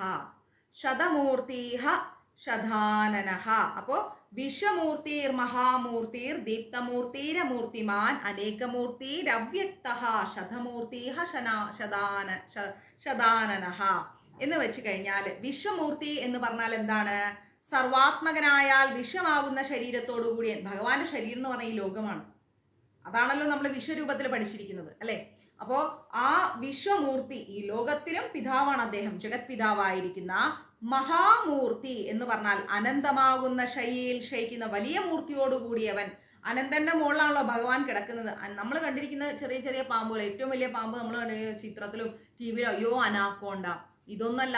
ഭഗവാൻ അനന്തനാകുന്ന ശയ്യയിൽ, അനന്തന്റെ മുകളിൽ, ആ കട്ടിലിൽ, ആ ബെഡിൽ എന്നൊക്കെ വേണേ പറയാം, ആ ശയ്യയില് എന്താണ് ശയിക്കുന്ന വലിയ മൂർത്തിയോട് കൂടിയവനാണ് ഭഗവാൻ. അതുകൊണ്ടാണ് ഭഗവാനെ മഹാമൂർത്തി എന്ന് വിളിക്കുന്നത്. ഓക്കെ, ദീപ്തമൂർത്തി, വിശ്വമൂർത്തിർ മഹാമൂർത്തിർ ദീപ്തമൂർത്തിര മൂർത്തിമാൻ എന്ന് പറയുന്നു. അതില് ദീപ്തമൂർത്തി എന്ന് പറഞ്ഞാൽ ജ്ഞാനമയമാകിയാൽ ദീപ്തമായ ശരീരത്തോടു കൂടിയവൻ, അതായത് ദീപ്തിയുള്ള ഹിരണ്യഗർഭന്റെ രൂപം ധരിച്ചവൻ എന്നൊക്കെ വേണമെങ്കിൽ പറയാം. ജ്ഞാനമയമാണ് ഭഗവാന്റെ ശരീരം മുഴുവൻ, മൊത്തം ജ്ഞാനമാണ്. ഭഗവാനെ എങ്ങനെ ആരാധിച്ചാലും ഭഗവാൻ ആദ്യം തരുന്നത് എന്താ പറയുക, നല്ല വെളിവും ബോധവും തരുക തലയ്ക്ക്. സത്യമായിട്ട് ബോധം തരും ഭഗവാൻ. നമ്മളെ ബോധമാണ് നമ്മൾ മലിനമാക്കിയിരിക്കുന്നത്. കണ്ട ചിക്കനും മട്ടനും ഒക്കെ തിന്ന് തിന്ന് തിന്ന് എപ്പോഴും നോക്കിയാലും എന്താ പറയുക, തലയ്ക്ക് അടിയേറ്റി ഒരു വാമനെ പോലെ, ഒരു ജീവിനെ പോലെ അവിടെ അങ്ങ് കിടക്കും. ഒരു അയ്യോ വയ്യ, കാല് വേദന, കൈ വേദന, എനിക്ക് തളർച്ച, എന്നെ കൊണ്ട് പറ്റൂല. ഇതാണ് എല്ലാവരും വായനും വരുന്നത്. എന്നെ കൊണ്ട് പറ്റൂല, ഞാൻ ആവൂല, എനിക്ക് അങ്ങനെ ഇങ്ങനെ. ഇതെല്ലാം എന്താണെന്നറിയോ? കാരണം നമ്മളുടെ ഫുഡ്, രണ്ട് ചിന്ത. ഈ രണ്ട് കാര്യത്തിൽ നിന്ന് നമുക്ക് എന്ത് വേണം? മോചനം വേണം. നല്ല ബോധവും വെളിവും വേണം തലയ്ക്ക്. ഞാൻ ചെയ്യുന്ന കാര്യങ്ങൾ ശരിയാണോ? ഞാൻ പറയുന്ന കാര്യങ്ങൾ ശരിയാണോ? എൻ്റെ പ്രവൃത്തി ശരിയാണോ? എൻ്റെ തീരുമാനങ്ങൾ ശരിയാണോ? ആ ബോധം ആദ്യം ഭഗവാൻ നമുക്ക് നൽകും. ജ്ഞാനം എന്ന് പറയും. ആ ജ്ഞാനമയമാകിയാൽ ദീപ്തമായ ശരീരത്തോടു കൂടിയ ഭഗവാൻ എന്ന് പറഞ്ഞു കഴിഞ്ഞാൽ തന്നെ ദീപ്തമായ ശരീരമാണ്. ആ ദീപ്തമായ ശരീരം മുഴുവൻ ജ്ഞാനമാണ്. ഭഗവാനെ പ്രാർത്ഥിക്കുന്തോറും നമുക്ക് ലഭിക്കുന്നത് അറിവാണ്, കാര്യവൈഭവമാണ് ലഭിക്കുന്നത്. അതുകൊണ്ടാണ് ഭഗവാനോട് അടുത്ത വ്യക്തികൾ എപ്പോഴും നിശബ്ദത പാലിക്കുന്നത്. അവരൊരു ഇരുത്തം വന്ന രീതിയിലാണ്. അവരൊന്നിനെ കുറിച്ചും ആവലാതിപ്പെടില്ല. എന്ത് പ്രശ്നം വന്നാലും വരട്ടെ, ആലോചിക്കാം, എന്തേലാവട്ടെ, നമുക്കിപ്പോൾ എന്ത് ചെയ്യാൻ പറ്റും, സംഭവിക്കാനുള്ള സംഭവിച്ചു. ആ രീതിയിൽ നമ്മളുടെ മനസ്സ് മാറും. ഇനി കുടുംബത്തിലൊരു മരണം നടന്നാലും എല്ലാം ഈശ്വര നിശ്ചയം, അങ്ങനെ ആവട്ടെ. ഈ ഒരു കുട്ടി ജനിച്ചാലും ഭഗവാന്റെ കൃപാകാരുണ്യം, അത്ര തന്നെ. ഈ ഒരു ഇരുത്തം വന്ന മനോഭാവത്തിലേക്ക് നമ്മൾ മാറും. എന്തുകൊണ്ടാണ്? അതാണ് ഏറ്റവും വലിയ ജ്ഞാനം എന്ന് പറയുന്നത്, തിരിച്ചറിവ്. ഏതൊരു അവസ്ഥയിലും മനസ്സിനെ നമ്മൾ എന്ത് ചെയ്യരുത്, തളർത്താതെ മനസ്സിനെ നമ്മൾ നല്ല ഒരു സമചിത്തതയോട് കൂടി നമ്മൾ എന്ത് ചെയ്യുക, മുന്നോട്ട് കൊണ്ടുപോകുക. ആ ഒരു ജ്ഞാനമയമായിരിക്കുന്ന ശരീരത്തോടു കൂടി നമ്മൾ എന്ത് ചെയ്യണം? ഭഗവാനെ ആരാധിക്കണം. ജ്ഞാനം വേണം നമുക്ക്. അല്ലാതെ പരാതികൾക്കോ പ്രശ്നങ്ങൾക്കൊന്നും അവിടെ സ്ഥാനമില്ല. ജ്ഞാനമയമാകുന്ന ശരീരത്തോടു കൂടി ആ ഭഗവാനെ നമ്മൾ ആരാധിക്കുമ്പോൾ നമ്മൾക്കും അതിൽ നിന്ന് ജ്ഞാനം പകർന്നു കിട്ടും, തിരിച്ചറിവ് പകർന്നു കിട്ടും. എന്തുണ്ടെങ്കിലും എന്തില്ലെങ്കിലും പരാതിയൊന്നുമില്ല, സമചിത്തത, അതാണ് വേണ്ടത്. കൂടുതൽ ദേഷ്യം വന്നാൽ കൂടുതൽ ദേഷ്യപ്പെടുക, ഭയങ്കര സന്തോഷിച്ചു കഴിഞ്ഞാൽ ഭയങ്കരമായിട്ട് സന്തോഷിക്കുക, ഇതൊന്നും വേണം. എല്ലാത്തിലും ഒരു സമഭാവന, അതാണ് നമ്മൾ ഉണ്ടാക്കിയെടുക്കേണ്ടത്. ഇനി അമൂർത്തിമാൻ എന്ന് പറഞ്ഞാൽ കർമ്മനിബന്ധമായിരിക്കുന്ന മൂർത്തി ഇല്ലാത്തവൻ. ഭഗവാനെ കർമ്മ ബാധിക്കില്ല, മനസ്സിലായില്ലേ? മനുഷ്യരെയാണ് കർമ്മ ബാധിക്കുന്നത്. നമ്മളാണ് തെറ്റുകൾ ചെയ്തിട്ട് അതിന്റെ പരിണത ഫലം അനുഭവിക്കാൻ വരുന്നത്. ഭഗവാൻ ഒരിക്കലും അങ്ങനത്തെ ഒരു അവസ്ഥയില്ല. അനേകമൂർത്തി, അവതാര രൂപത്തിൽ അനേക മൂർത്തികൾ ധരിച്ചവൻ, അല്ലെ? നമ്മൾ അറിയുന്ന അവതാരങ്ങളൊന്നല്ല. നമ്മൾ പറയും ഭഗവാന്റെ ദശാവതാരം, അത്ര ഒന്നുമല്ല, ഒരുപാട് അവതാരങ്ങൾ അദ്ദേഹം എടുത്തിട്ടുണ്ട്. ഉയർന്ന ഭക്തരെന്ന് പറഞ്ഞു കഴിഞ്ഞാൽ ആ ഭക്തരും ഭഗവാനും തമ്മിൽ ഒരു വ്യത്യാസവും ഇല്ല.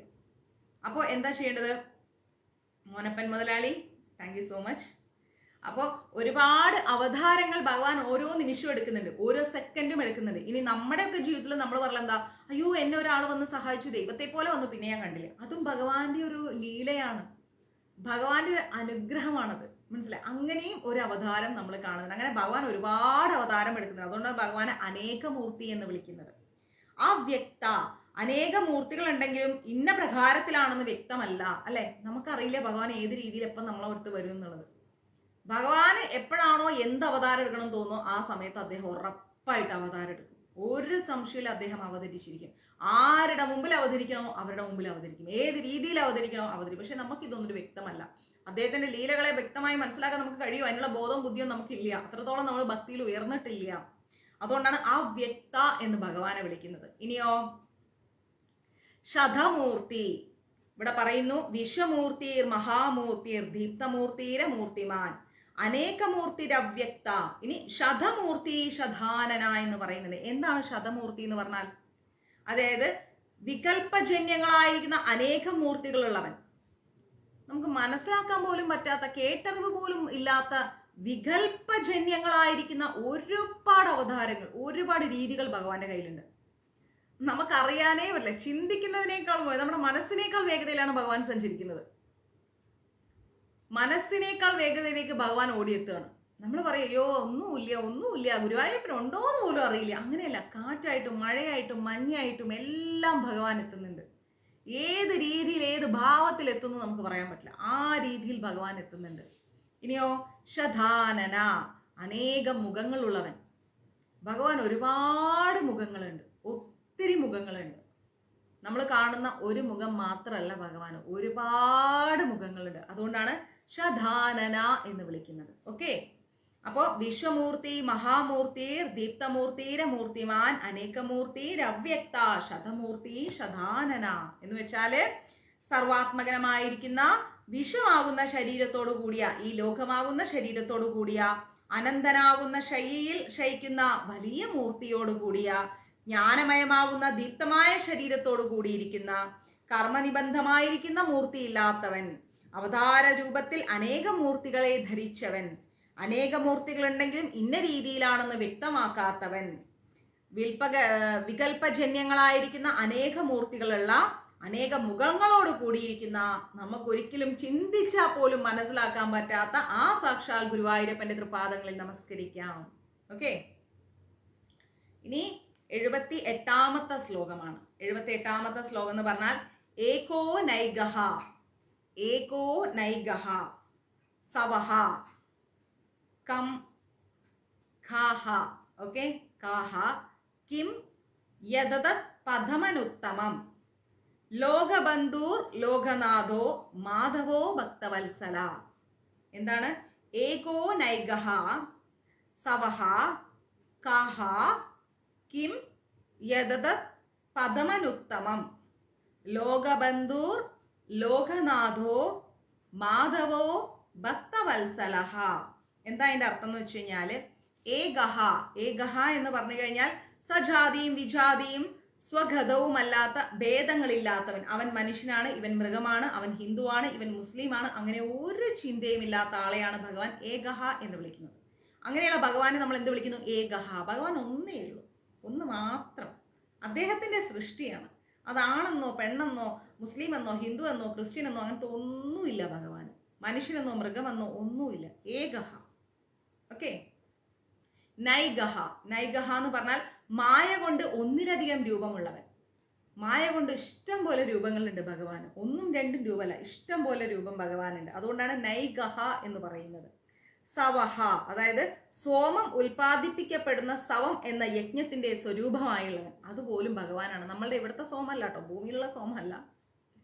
ആ സോമം ഉൽപ്പാദിപ്പിക്കുന്ന സവം എന്ന യജ്ഞത്തിന്റെ സ്വരൂപം പോലും ആരുടെയാണ്? ഭഗവാന്റെയാണ്. കഹ എന്ന് പറഞ്ഞാൽ സുഖരൂപനായി സ്തുതിക്കപ്പെടുന്നവൻ.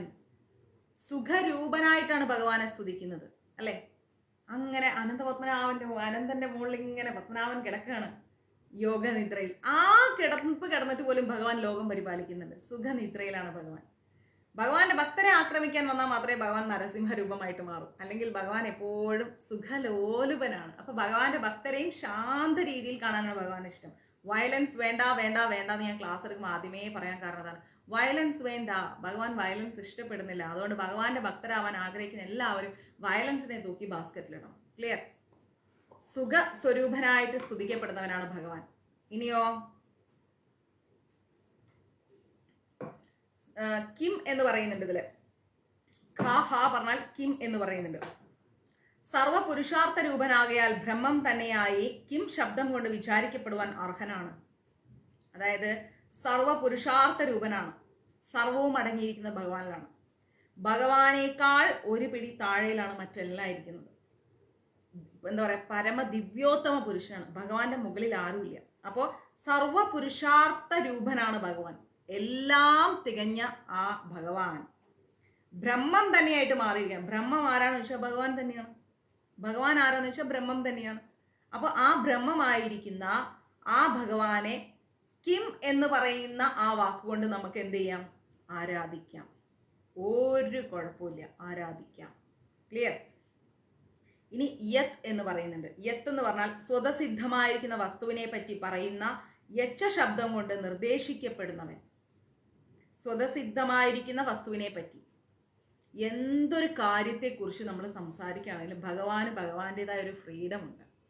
മനസ്സിലായി? എല്ലാവരും മറ്റുള്ള എല്ലാത്തിലും കണക്റ്റഡ് ആണെങ്കിലും അദ്ദേഹത്തിൻ്റെ ഒരു ഫ്രീഡം ഉണ്ട്. സ്വതസിദ്ധമായ ഒരു രീതിയുണ്ട് ഭഗവാൻ വിചാരിച്ച പോലെ, ഭഗവാൻ തീരുമാനിച്ച പോലെ മാത്രമേ ഭഗവാൻ കാര്യം നടത്തൂ. നമ്മളുടെ വഴിക്ക് ഭഗവാൻ കിട്ടില്ല. കാരണം നമ്മൾ ചിന്തിക്കുന്നതെല്ലാം മായയുടെ ബലത്തിലാണ്. അദ്ദേഹം മായയുടെ ബലത്തിലല്ല ചിന്തിക്കുന്നത്. ഭഗവാന്റെ ഭക്തർക്ക് നാശമില്ല എന്ന് ഭഗവാൻ പറഞ്ഞിട്ടുണ്ടെങ്കിൽ ഭക്തി പ്രാക്ടീസ് ചെയ്യുന്നവരെയും ഭക്തരെയും ഭഗവാൻ ഒരിക്കലും നശിക്കാൻ അനുവദിക്കില്ല. അപ്പം അതുകൊണ്ട് തന്നെ നമ്മൾ ചെറിയ കുഞ്ഞുങ്ങൾക്കൊക്കെ ചില സാധനങ്ങൾ കൊടുത്തില്ലെങ്കിൽ കുട്ടികൾ ഭയങ്കരമായിട്ട് വാശി പിടിച്ച് കരയും. നമ്മൾ ആ വാശി എങ്ങനെയെങ്കിലും എന്താ ചെയ്യുക, മാറ്റിയെടുക്കാനാണ് ശ്രമിക്കുക. അല്ലാതെ ആ വസ്തു നമ്മൾ കൊടുക്കില്ലല്ലോ. എങ്ങനെയെങ്കിലും അത് നമ്മളിൽ നിന്നും മറപ്പിക്കാൻ ശ്രമിക്കും. ആ ഒരു സ്വതസിദ്ധമായ രീതി നമുക്കുണ്ടെങ്കിൽ ഭഗവാൻ അതിനേക്കാൾ വലിയ സ്വതസിദ്ധമായ രീതിയുണ്ട്. അപ്പോൾ അങ്ങനെ സ്വതസിദ്ധമായിരിക്കുന്ന ആ രീതിയിൽ ഭഗവാൻ ഭക്തരെ എന്ത് ചെയ്യും? മുന്നോട്ട് കൊണ്ടുപോകും. അതുകൊണ്ടാണ് ഭഗവാനെ നമ്മൾ യത് എന്ന് വിളിക്കാൻ കാരണം. ഇനിയോ തത് എന്ന് വിളിക്കുന്നുണ്ട്. തത് എന്ന് പറഞ്ഞാൽ എന്താണ്? ബ്രഹ്മത്തിനെ നിർദ്ദേശിക്കപ്പെടുന്ന തച്ച ശബ്ദം കൊണ്ട് നിർദ്ദേശിക്കപ്പെടുന്ന ബ്രഹ്മത്തെയാണ് നമ്മൾ തത് യത് തത് എന്നൊക്കെ പറയുന്നത്. അപ്പം ആ തത്ത് എന്ന് പറയുന്നത് ബ്രഹ്മത്തെയാണ് നമ്മൾ സൂചിപ്പിക്കുന്നത്. അതുകൊണ്ടാണ് ഭഗവാനും ബ്രഹ്മവും രണ്ടും രണ്ടല്ല, ഒന്ന് തന്നെയാണ്. അപ്പൊ അതാണ് ഭഗവാനെ തത് എന്ന് വിളിക്കുന്നത്. ഓക്കെ. പഥമനുത്തമം, അതായത് മോക്ഷേച്ചുക്കളാകാൽ പ്രാപിക്കപ്പെടുന്നതാകയാൽ ബ്രഹ്മം പഥമമാകുന്നു. ബ്രഹ്മം എന്ന് പറഞ്ഞാൽ ഭഗവാനാണെന്ന് നമുക്കറിയാം അല്ലെ. അതിനേക്കാൾ ഉത്കൃഷ്ടമായ യാതൊന്നുമില്ല. ആ ബ്രഹ്മത്തെക്കാൾ, ആ ഭഗവാനേക്കാൾ വലുതായിട്ട് യാതൊന്നും തന്നെ ഇല്ല. അത് അനുത്തവുമാണ്. ബ്രഹ്മവും അനുത്തമമാണ്. അതായത് ഭഗവാനും ബ്രഹ്മവും തമ്മിൽ വ്യത്യസ്തമല്ല. അത് രണ്ടും ഒന്നാണ്. ഭഗവാൻ തന്നെയാണ് ഈ ബ്രഹ്മം എന്ന് പറയുന്നത്. അപ്പോൾ അതുകൊണ്ട് നമ്മൾ എന്താ ചെയ്യുന്നത്? ബ്രഹ്മം വേറെ ഭഗവാൻ വേറെ എന്ന് ചിന്തിക്കരുത്. ഭഗവാന്റെ മുകളിൽ ഒന്നുമില്ല. ഭഗവാനാണ് സുപ്രീം ലോർഡ്, പരമദിവ്യോത്തമ പുരുഷൻ. അദ്ദേഹത്തിന്റെ മുകളിലല്ല ബ്രഹ്മം. അദ്ദേഹം തന്നെയാണ് പരബ്രഹ്മം എന്ന് പറയുന്നത്. അതുകൊണ്ടാണ് ഭഗവാനെ നമ്മൾ പഥമനുത്തമം എന്ന് വിളിക്കുന്നത്. ക്ലിയർ? ഇനിയോ ലോകബന്ധു. ലോകബന്ധു എന്ന് പറഞ്ഞാൽ സകല ലോകങ്ങളും ബന്ധിക്കപ്പെട്ടിരിക്കുന്ന പരമാത്മ സ്വരൂപനാണ് ഭഗവാൻ. എല്ലാ ലോകങ്ങളും ഭഗവാനുമായിട്ട് കണക്റ്റഡ് ആണ്. ഭഗവാനുണ്ട് എല്ലാ ലോകങ്ങളിലും. എവിടെയും ഭഗവാനില്ല. സകല ലോകങ്ങളിലും ഭഗവാനുണ്ട്. ലോകങ്ങളുടെ ജനനായകനായതിനാൽ ലോകങ്ങളുടെ പരമബന്ധുവാണ് ഭഗവാൻ. എല്ലാ ലോകത്തിൻ്റെയും ജനനായകനാണ് ഭഗവാൻ. എല്ലാത്തിൻ്റെയും അധികാര പദവിയിൽ ഇരിക്കുന്നത് ഭഗവാനാണ്. അതുകൊണ്ട് ഭഗവാനെ നമ്മൾ ലോകബന്ധു എന്ന് വിളിക്കുന്നു. മനസ്സിലായി? ഇനിയോ അടുത്തത് എന്താ? ലോകബന്ധു ലോകനാഥോ. ലോകനാഥ എന്ന് പറഞ്ഞു കഴിഞ്ഞാൽ ലോകങ്ങളുടെ നിയമനം, ആശ്വാസനം, ശാസനം എന്നിവയെല്ലാം ഭഗവാനാണ് ചെയ്യുന്നത്. ഈ ലോകത്തിലുള്ള സർവ്വചരാചരങ്ങളെയും സൃഷ്ടിക്കുന്നതും ഭഗവാൻ തന്നെ, നിലനിർത്തുന്നതും ഭഗവാൻ തന്നെ, നശിപ്പിക്കുന്നതും ഭഗവാൻ തന്നെ. ഈ ജീവിതയാത്രയിൽ എല്ലാം ഏത് രീതിയിൽ കാണണം, മുന്നോട്ട് പോകണം എന്നുള്ളത് തീരുമാനിക്കുന്നതും ഭഗവാൻ തന്നെ. ശരി ചെയ്താൽ ചേർത്ത് പിടിച്ച് ആശംസകൾ അറിയിക്കുന്നതും, തെറ്റ് ചെയ്താൽ കർമ്മ എന്ന് പറയുന്നതിൻ്റെ രൂപത്തിൽ നമ്മളെ ഒരു പാഠം പഠിപ്പിക്കുന്നതും ഭഗവാൻ തന്നെ. അതുകൊണ്ടാണ് ഭഗവാനെ ലോകനാഥ എന്ന് വിളിക്കുന്നത്. എല്ലാ ലോകത്തിൻ്റെയും അധിപതിയായി ഇരുന്നു കൊണ്ട് എല്ലാ ലോകത്തെയും നയിക്കുന്ന ഭഗവാനെ ലോകനാഥ എന്ന് വിളിക്കുന്നു. ഇനിയോ മാധവ. മാധവ എന്ന് പറഞ്ഞാൽ മധുവംശത്തിൽ ജനിച്ചതുകൊണ്ടാണ് ഭഗവാനെ നമ്മൾ മാധവ എന്ന് വിളിക്കുന്നത്. ഇനിയോ ഭക്തവത്സലഹ. മാധവോ ഭക്തവത്സലഹ എന്ന് പറയുന്നത്. എന്താ ഭക്തവത്സല? ഭക്തന്മാരിൽ വാത്സല്യമുള്ളവനാണ് ഭഗവാൻ. ഭഗവാന്റെ ഭക്തരോട് ഭഗവാന് ഭയങ്കര വാത്സല്യമാണ്. ഒരു രക്ഷയില്ലാത്ത വാത്സല്യമാണ്. വാത്സല്യം ഇങ്ങനെ നിറഞ്ഞു തുളുമ്പാണ് ഭഗവാന്റെ ഭക്തരോട്. ആ വാത്സല്യത്തിന്റെ പുറത്ത് നമ്മൾ ചോദിച്ചാൽ എന്തും തരും. എന്നിട്ട് നമ്മളിങ്ങനെ പരിപാലിച്ചുകൊണ്ട് നടക്കും. അപ്പം അതിനുവേണ്ടി വെയിറ്റ് ചെയ്യാനാണ് ഞാൻ പറയുന്നത്. എന്തൊരു അനുഗ്രഹം കിട്ടാനും വെയിറ്റ് ചെയ്യും. വെയിറ്റ് ചെയ്യാതെ നമുക്ക് ഇപ്പം കിട്ടണം എന്ന് പറഞ്ഞാൽ ആ വാത്സല്യം കിട്ടില്ല നമുക്ക്. എപ്പോഴും ഭഗവാന്റെ വാത്സല്യം കിട്ടാൻ വേണ്ടിയിട്ട് നമ്മൾ പ്രാർത്ഥിച്ചുകൊണ്ടിരിക്കുക, ആഗ്രഹിച്ചുകൊണ്ടിരിക്കുക. അദ്ദേഹത്തോട് ഇങ്ങനെ ഒരു ആ കരുണ, ആ ഭഗവാന്റെ കാരുണ്യം നമ്മളിൽ ജനിക്കാൻ, നമുക്ക് അനുഗ്രഹം കിട്ടാൻ നമ്മൾ എപ്പോഴും ക്ഷമയോടെ കാത്തിരിക്കുക. ഓക്കെ. അതാണ് ഭഗവാന് ഭക്തവത്സല എന്നൊരു പേര് വന്നത്. ഭഗവാന്റെ ഭക്തന്മാരിൽ ഭഗവാന് ഭയങ്കര വാത്സല്യമാണ്. ഓക്കെ. അപ്പൊ ആ വാത്സല്യം കിട്ടാനാണ് നമ്മൾ പ്രാർത്ഥിക്കേണ്ടത്. അല്ലാതെ ഗുരുവായൂരമ്പലത്തിൽ പോയിട്ട് അതും ഇതും വേണമെന്ന് പറഞ്ഞിട്ട് ഭൗതികമായിട്ട് ഒന്നും ചോദിച്ച് പ്രാർത്ഥിക്കരുത്. ഇപ്പോൾ നമ്മൾ പഠിച്ചിരിക്കുന്നത് 78ാമത്തെ ശ്ലോകമാണ്. ഏകോ നൈകാ സവ കം കിം യദത് പഥമനുത്തമം ലോകബന്ധൂർ ലോകനാഥോ മാധവോ ഭക്തവത്സല. ആണെന്നോ പെണ്ണെന്നോ വേറെ മതസ്ഥരെന്നോ മനുഷ്യനെന്നോ മൃഗമെന്നോ ഉള്ള ആ ഒരു വ്യത്യസ്തതയൊന്നുമില്ലാതെ മായ കൊണ്ട് ഒരുപാട് രൂപമെടുത്തിരിക്കുന്ന, സോമം വരെ ഉൽപ്പാദിപ്പിക്കുന്ന സവം എന്ന യജ്ഞത്തിന്റെ രൂപത്തിൽ വരെ ഭഗവാൻ കുടികൊള്ളുന്നു. സുഖരൂപനായിട്ട് സ്തുതിക്കപ്പെടുന്നു. സർവ്വ പുരുഷാർത്ഥങ്ങളുടെയും രൂപനായതുകൊണ്ട് ഭഗവാൻ ബ്രഹ്മം തന്നെയാണ്. ബ്രഹ്മവും ഭഗവാനും വ്യത്യസ്തമല്ല. സ്വതസിദ്ധമായിരിക്കുന്ന വസ്തുവിനെ പറ്റി പറയുന്ന യജ്ഞ ശബ്ദം കൊണ്ട് നിർദ്ദേശിക്കപ്പെടുന്നതും ഭഗവാൻ തന്നെയാണ്. ബ്രഹ്മത്തിനെ നിർദ്ദേശിക്കുന്ന തച്ച ശബ്ദം കൊണ്ട് നിർദ്ദേശിക്കുന്നതും ഭഗവാൻ തന്നെയാണ്. മോക്ഷേച്ചുക്കളാൽ പ്രാപിക്കപ്പെടുന്നതാകുന്നാൽ ബ്രഹ്മം എന്ന പദം തന്നെ ഭഗവാനാണ്. അതിനേക്കാൾ ഉത്കൃഷ്ടമായ യാതൊന്നുമില്ല. അതായത് ഭഗവാന്റെ മുകളിലായിട്ട് യാതൊന്നുമില്ല. സകല ലോകങ്ങളും ബന്ധിപ്പിച്ചിരിക്കുന്നത് ഭഗവാനാണ്. എല്ലാ ലോകങ്ങളിലും ഭഗവാനുണ്ട്. എല്ലാ ലോകങ്ങൾ ഉണ്ടാക്കുന്നതും നിലനിർത്തുന്നതും നല്ല കാര്യങ്ങൾ ചെയ്താൽ ചേർത്ത് പിടിക്കുന്നതും തെറ്റ് ചെയ്തു പോയാൽ കർമ്മയുടെ രൂപത്തിൽ നമ്മളെ ശാസിച്ച് ഒരു പാഠം പഠിപ്പിച്ച് മുന്നോട്ട് കൊണ്ടുപോകുന്നതും ഭഗവാൻ തന്നെ. മധുവംശത്തിൽ ജനിച്ച ഭഗവാനെ മാധവ എന്ന് വിളിക്കുന്നു. ഭക്തന്മാരിൽ അനേകമായിരിക്കുന്ന ഒരു ഭക്തവാത്സല്യമുണ്ട് ഭഗവാന്. അങ്ങനെയുള്ള കരുണാമയനായിരിക്കുന്ന ആ ഗുരുവായൂരപ്പന്റെ തൃപ്പാദങ്ങളിൽ നമുക്ക് നമസ്കരിക്കാം. ഹരേ കൃഷ്ണ. ഓക്കെ, ഇനി നമുക്ക് എന്താ പഠിക്കേണ്ടത്? 79ാമത്തെ ശ്ലോകമാണ്. 79ാമത്തെ ശ്ലോകം എന്ന് പറഞ്ഞാല് സുവർണവർണോ ഹേമാങ്കോ സുവർണവർണോ ഹേമാങ്കോ വരാംഗ ചന്ദനാംഗതി വരാംഗ ചന്ദനാംഗതി വീരഹ വിഷമഹ ശൂന്യോ ഗൃതാ ശരീര ചലഞ്ചല. ഗൃതാ ശരീര ചലഞ്ചല എന്ന് വെച്ച് പറഞ്ഞാല് സുവർണ സുവർണവർണ എന്നാൽ എന്താണ്? സ്വർണത്തിന്റെ വർണ്ണം പോലെ ഇരിക്കുകയാണ് ഭഗവാൻ. നമ്മൾ പറയും കാർമുകിൽ വർണ്ണനല്ലേ, അതൊക്കെ നമ്മൾ പറയുന്നത്. പക്ഷെ ഭഗവാൻ സ്വർണ്ണവർണ്ണമായിട്ടാണ് ഇരിക്കുന്നത്. സ്വർണ്ണവർണ്ണത്തോടു കൂടിയാണ് ഇരിക്കുന്നത്. ഓക്കെ, എന്നാൽ കാർമുകിൽ ഒളിവർണ്ണനമാണ്. അതും മനസ്സിലാക്കുക. അങ്ങനെ തിളങ്ങും ഭഗവാൻ കിടന്നിട്ട്. Okay, super Parthasarathi. ഹേമാങ്ക. ഹേമാങ്ക എന്ന് പറഞ്ഞാൽ ശരീരം, അതായത് ഹേമം, സ്വർണം പോലെ ഇരിക്കുകയാണ് ഭഗവാന്റെ ശരീരം. അങ്ങ് സ്വർണം പോലെയാണ് ഇരിക്കുന്നത്. അതുകൊണ്ടാണ് ഭഗവാനെ ഹേമാങ്ക എന്ന് വിളിക്കുന്നത്. വരാങ്ക, അതായത് വരങ്ങളായിരിക്കുന്ന അംഗങ്ങളുള്ളവൻ.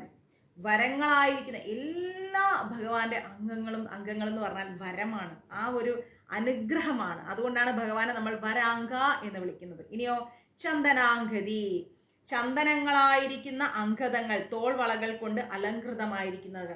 ഭഗവാന്റെ തോൾവളകൾ എന്ന് പറഞ്ഞാൽ ചന്ദനമാണ്. ചന്ദനങ്ങളായിരിക്കുന്ന ആഹ്ലാദങ്ങളായിരിക്കുന്ന, അതായത് ചന്ദനം എന്ന് പറഞ്ഞാൽ നമ്മളെ നാട്ടിൽ കാണുന്ന ചന്ദനമല്ല കേട്ടോ, ആഹ്ലാദം, സന്തോഷമായിരിക്കുന്ന തോൾവളകളോട് കൂടി എപ്പോഴും ഭക്തരെ ഇങ്ങനെ ചേർത്ത് പിടിക്കാൻ വെമ്പിക്കൊണ്ടിരിക്കുകയാണ് ഭഗവാൻ. അങ്ങനെയുള്ള ഭഗവാനെ വീരഹ, ധർമ്മ സംരക്ഷണത്തിന് വേണ്ടി വീരന്മാരെ ഹനിച്ചവൻ. ധർമ്മം നിലനിർത്തണോ, അത് എത്ര വലിയ ശക്തിയുള്ളവനാണ് എതിർക്കെ വന്നതെങ്കിലും ധർമ്മമല്ല അവൻ ചെയ്യുന്നെങ്കിൽ അവനെ ഒരു പാഠം പഠിപ്പിക്കും. അവൻ എത്ര വലിയ മനുഷ്യനായിക്കോട്ടെ, എത്ര വലിയ ആളായിക്കോട്ടെ, ധർമ്മമല്ല ചെയ്യുന്നതെങ്കിൽ അവനെ ഒരു പാഠം ഭഗവാൻ പഠിപ്പിച്ചിരിക്കും. വീരഹ, ധർമ്മ സംരക്ഷണം എന്നെന്നും നിലനിർത്തുന്ന. വിഷമഹ, തന്നോട് സമനായി ആരുമില്ലാത്തവൻ. വിഷമഹ എന്ന് പറഞ്ഞാൽ ഭഗവാനോട് സമാനമായിട്ട് ആരും തന്നെ ഇല്ല, ഭഗവാൻ മാത്രമേ ഉള്ളൂ. അതുകൊണ്ടാണ് ഭഗവാനെ നമ്മൾ വിഷമഹ എന്ന് വിളിക്കുന്നത്. തന്നോട് സമനായി, അതായത് ഭഗവാനോട് സമചിത്തതയായി, ഭഗവാനോട് തുല്യമായിട്ട് ആരും തന്നെ ഇല്ല. ശൂന്യഹ, ഒരു വിധത്തിലുള്ള വിശേഷവും ഇല്ലാത്തവൻ. ഒരു പ്രത്യേക വിശേഷമൊന്നും ഭഗവാനില്ല. എപ്പോഴും അദ്ദേഹം ഭക്തരുടെ കൂടെയാണ്. പ്രത്യേകമായിരിക്കുന്ന വിശേഷം ഒന്നും അദ്ദേഹം കീപ്പ് ചെയ്യുന്നില്ല. എപ്പോഴും ഭക്തരും ഭഗവാനും, ഭഗവാനും ഭക്തരും, ഇത്രയേ ഉള്ളൂ. ഓക്കെ, ഗൃദാശി എന്ന് വെച്ച് കഴിഞ്ഞാൽ എല്ലാ ആശീസ്സുകളോടും കൂടിയവൻ. ഭഗവാൻ സമ്പൂർണനാണ്. അപ്പൊ നമ്മളും ആ ഭഗവാനെ പ്രാർത്ഥിക്കും. എന്താണ്? നമുക്ക് എന്ത് ലഭിക്കണമോ ആ പൂർണ്ണമായിരിക്കുന്ന ഭഗവാൻ നമുക്ക് തരേണ്ടത് കൃത്യമായിട്ട് തരും.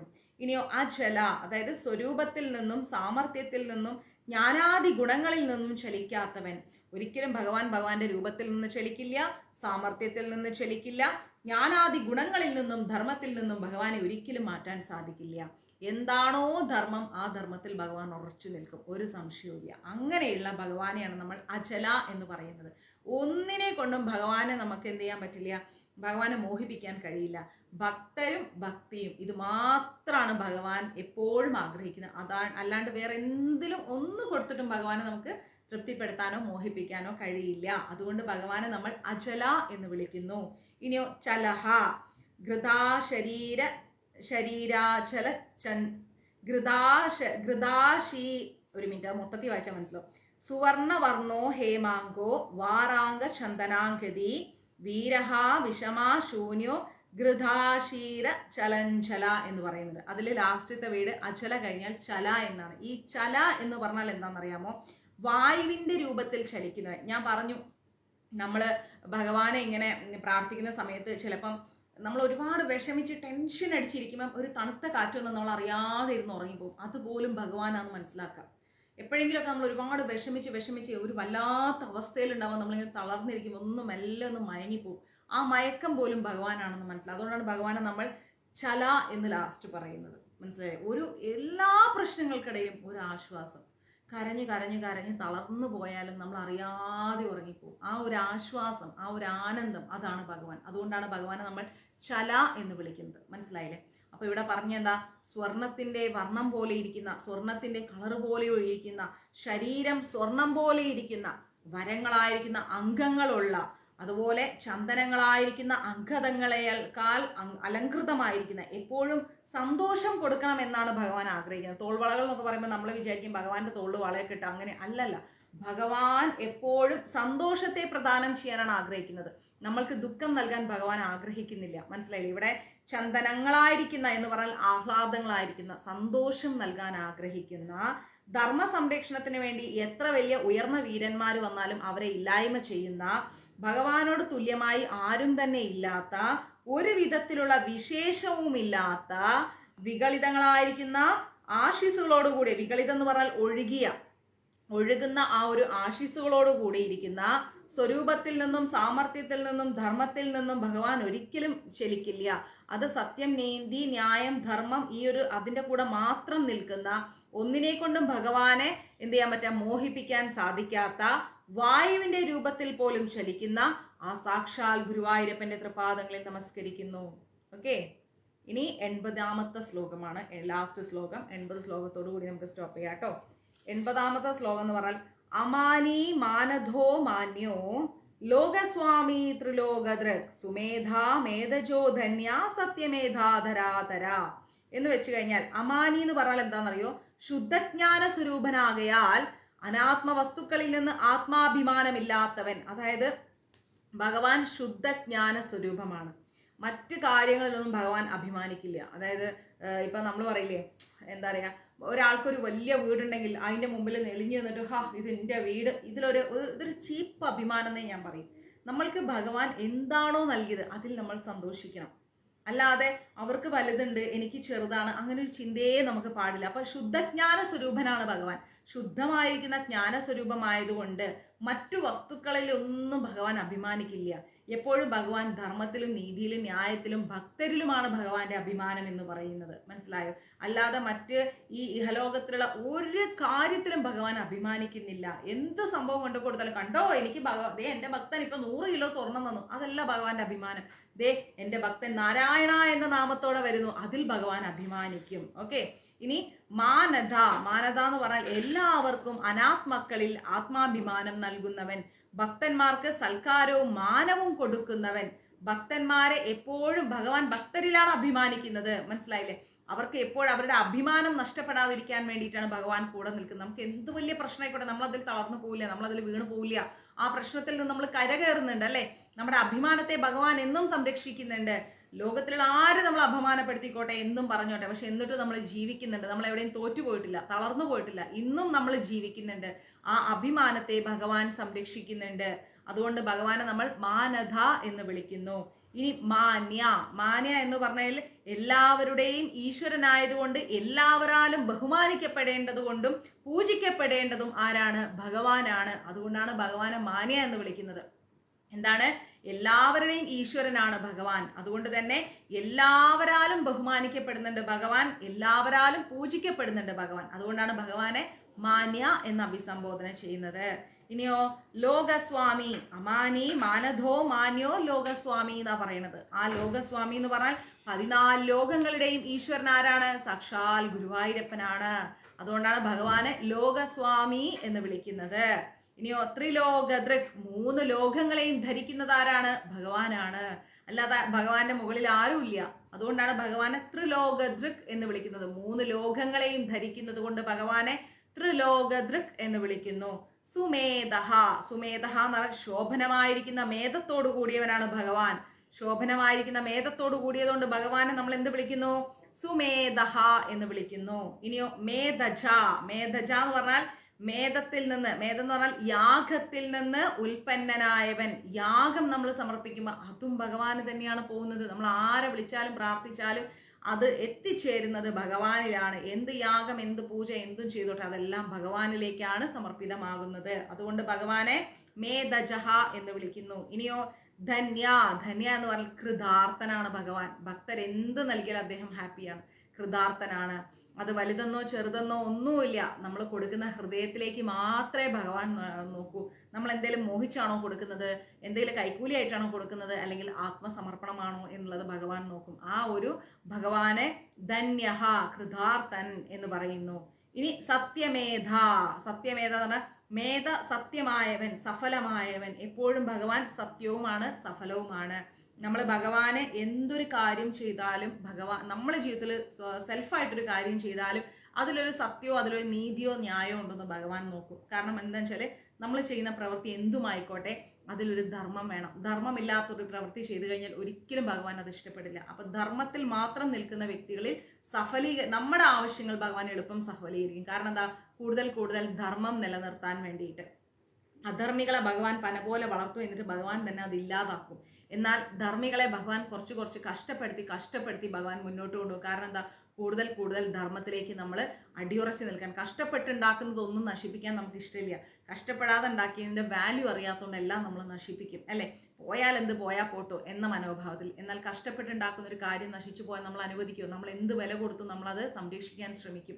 അതുകൊണ്ട് കഷ്ടതയോടുകൂടിയാണ് ഭഗവാൻ ഒരു ധർമ്മത്തിൽ അടിയുറച്ച് നിർത്താൻ ഭഗവാന്റെ ഭക്തരെ എപ്പോഴും ഭഗവാൻ പ്രാക്ടീസ് ചെയ്യിപ്പിക്കുന്നത്. മനസ്സിലായില്ലേ?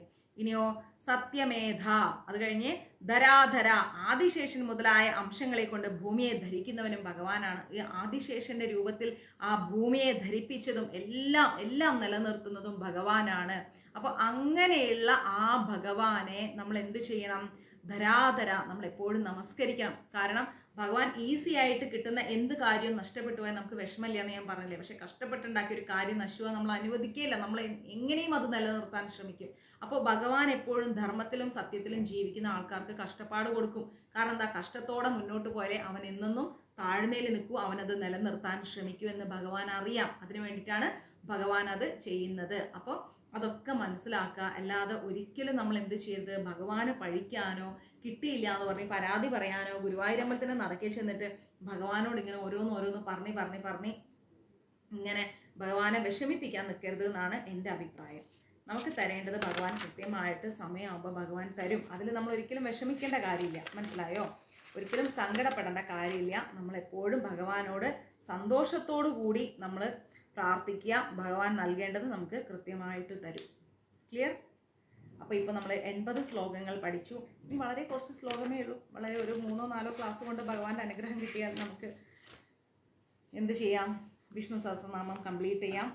ഭഗവാന്റെ അനുഗ്രഹം നിങ്ങൾക്ക് എല്ലാവർക്കും ഉണ്ടാവട്ടെ. വിഷ്ണു സഹസ്രനാമത്തിൻ്റെ അർത്ഥത്തോട് കൂടിയുള്ള ബുക്കും ഗരുഡ പുരാണവും നമുക്ക് എത്തിയിട്ടില്ല. വൈകാതെ എത്തും. എത്തിയാൽ ഞാൻ അയച്ചു തരാം. ബാക്കി പുസ്തകങ്ങളെല്ലാം നമുക്ക് വന്നിട്ടുണ്ട്, അയച്ചു തരാം. പിന്നെ നമുക്ക് സഹസ്രനാമങ്ങൾ, ഏതാണ് ഗണേശ സഹസ്രനാമം, സൂര്യ സഹസ്രനാമം, ഹനുമത് സഹസ്രനാമം, ഭദ്രകാളി സഹസ്രനാമം, സരസ്വതി സഹസ്രനാമം, അങ്ങനെ ഒരുപാട് സഹസ്രനാമങ്ങളുണ്ട്. 13 സഹസ്രനാമങ്ങളുണ്ട്. വാങ്ങി വെച്ചാൽ നല്ലത്. 60 രൂപയ്ക്കേ ഉള്ളൂ. വാങ്ങി വെച്ചോളൂ. യഥാസമയം അത് വായിക്കാൻ ശ്രമിക്കൂ. ഭഗവാനോട് കൂടുതൽ അടുക്കൂ. സമാധാനത്തോടെയും ധർമ്മത്തോടെയും ശാന്തിയോടെയും കൂടി ജീവിതം മുന്നോട്ട് കൊണ്ടുപോകാൻ ശ്രമിക്കുക. ടെൻഷനൊന്നും അടിക്കേണ്ട. ഭഗവാൻ നമ്മുടെ പ്രാർത്ഥന കേൾക്കുന്നുണ്ട്. നമ്മുടെ ഈ ഇഹലോകത്തിലുള്ള ആവശ്യങ്ങളെല്ലാം അദ്ദേഹം വൈകാതെ നടത്തി തരും.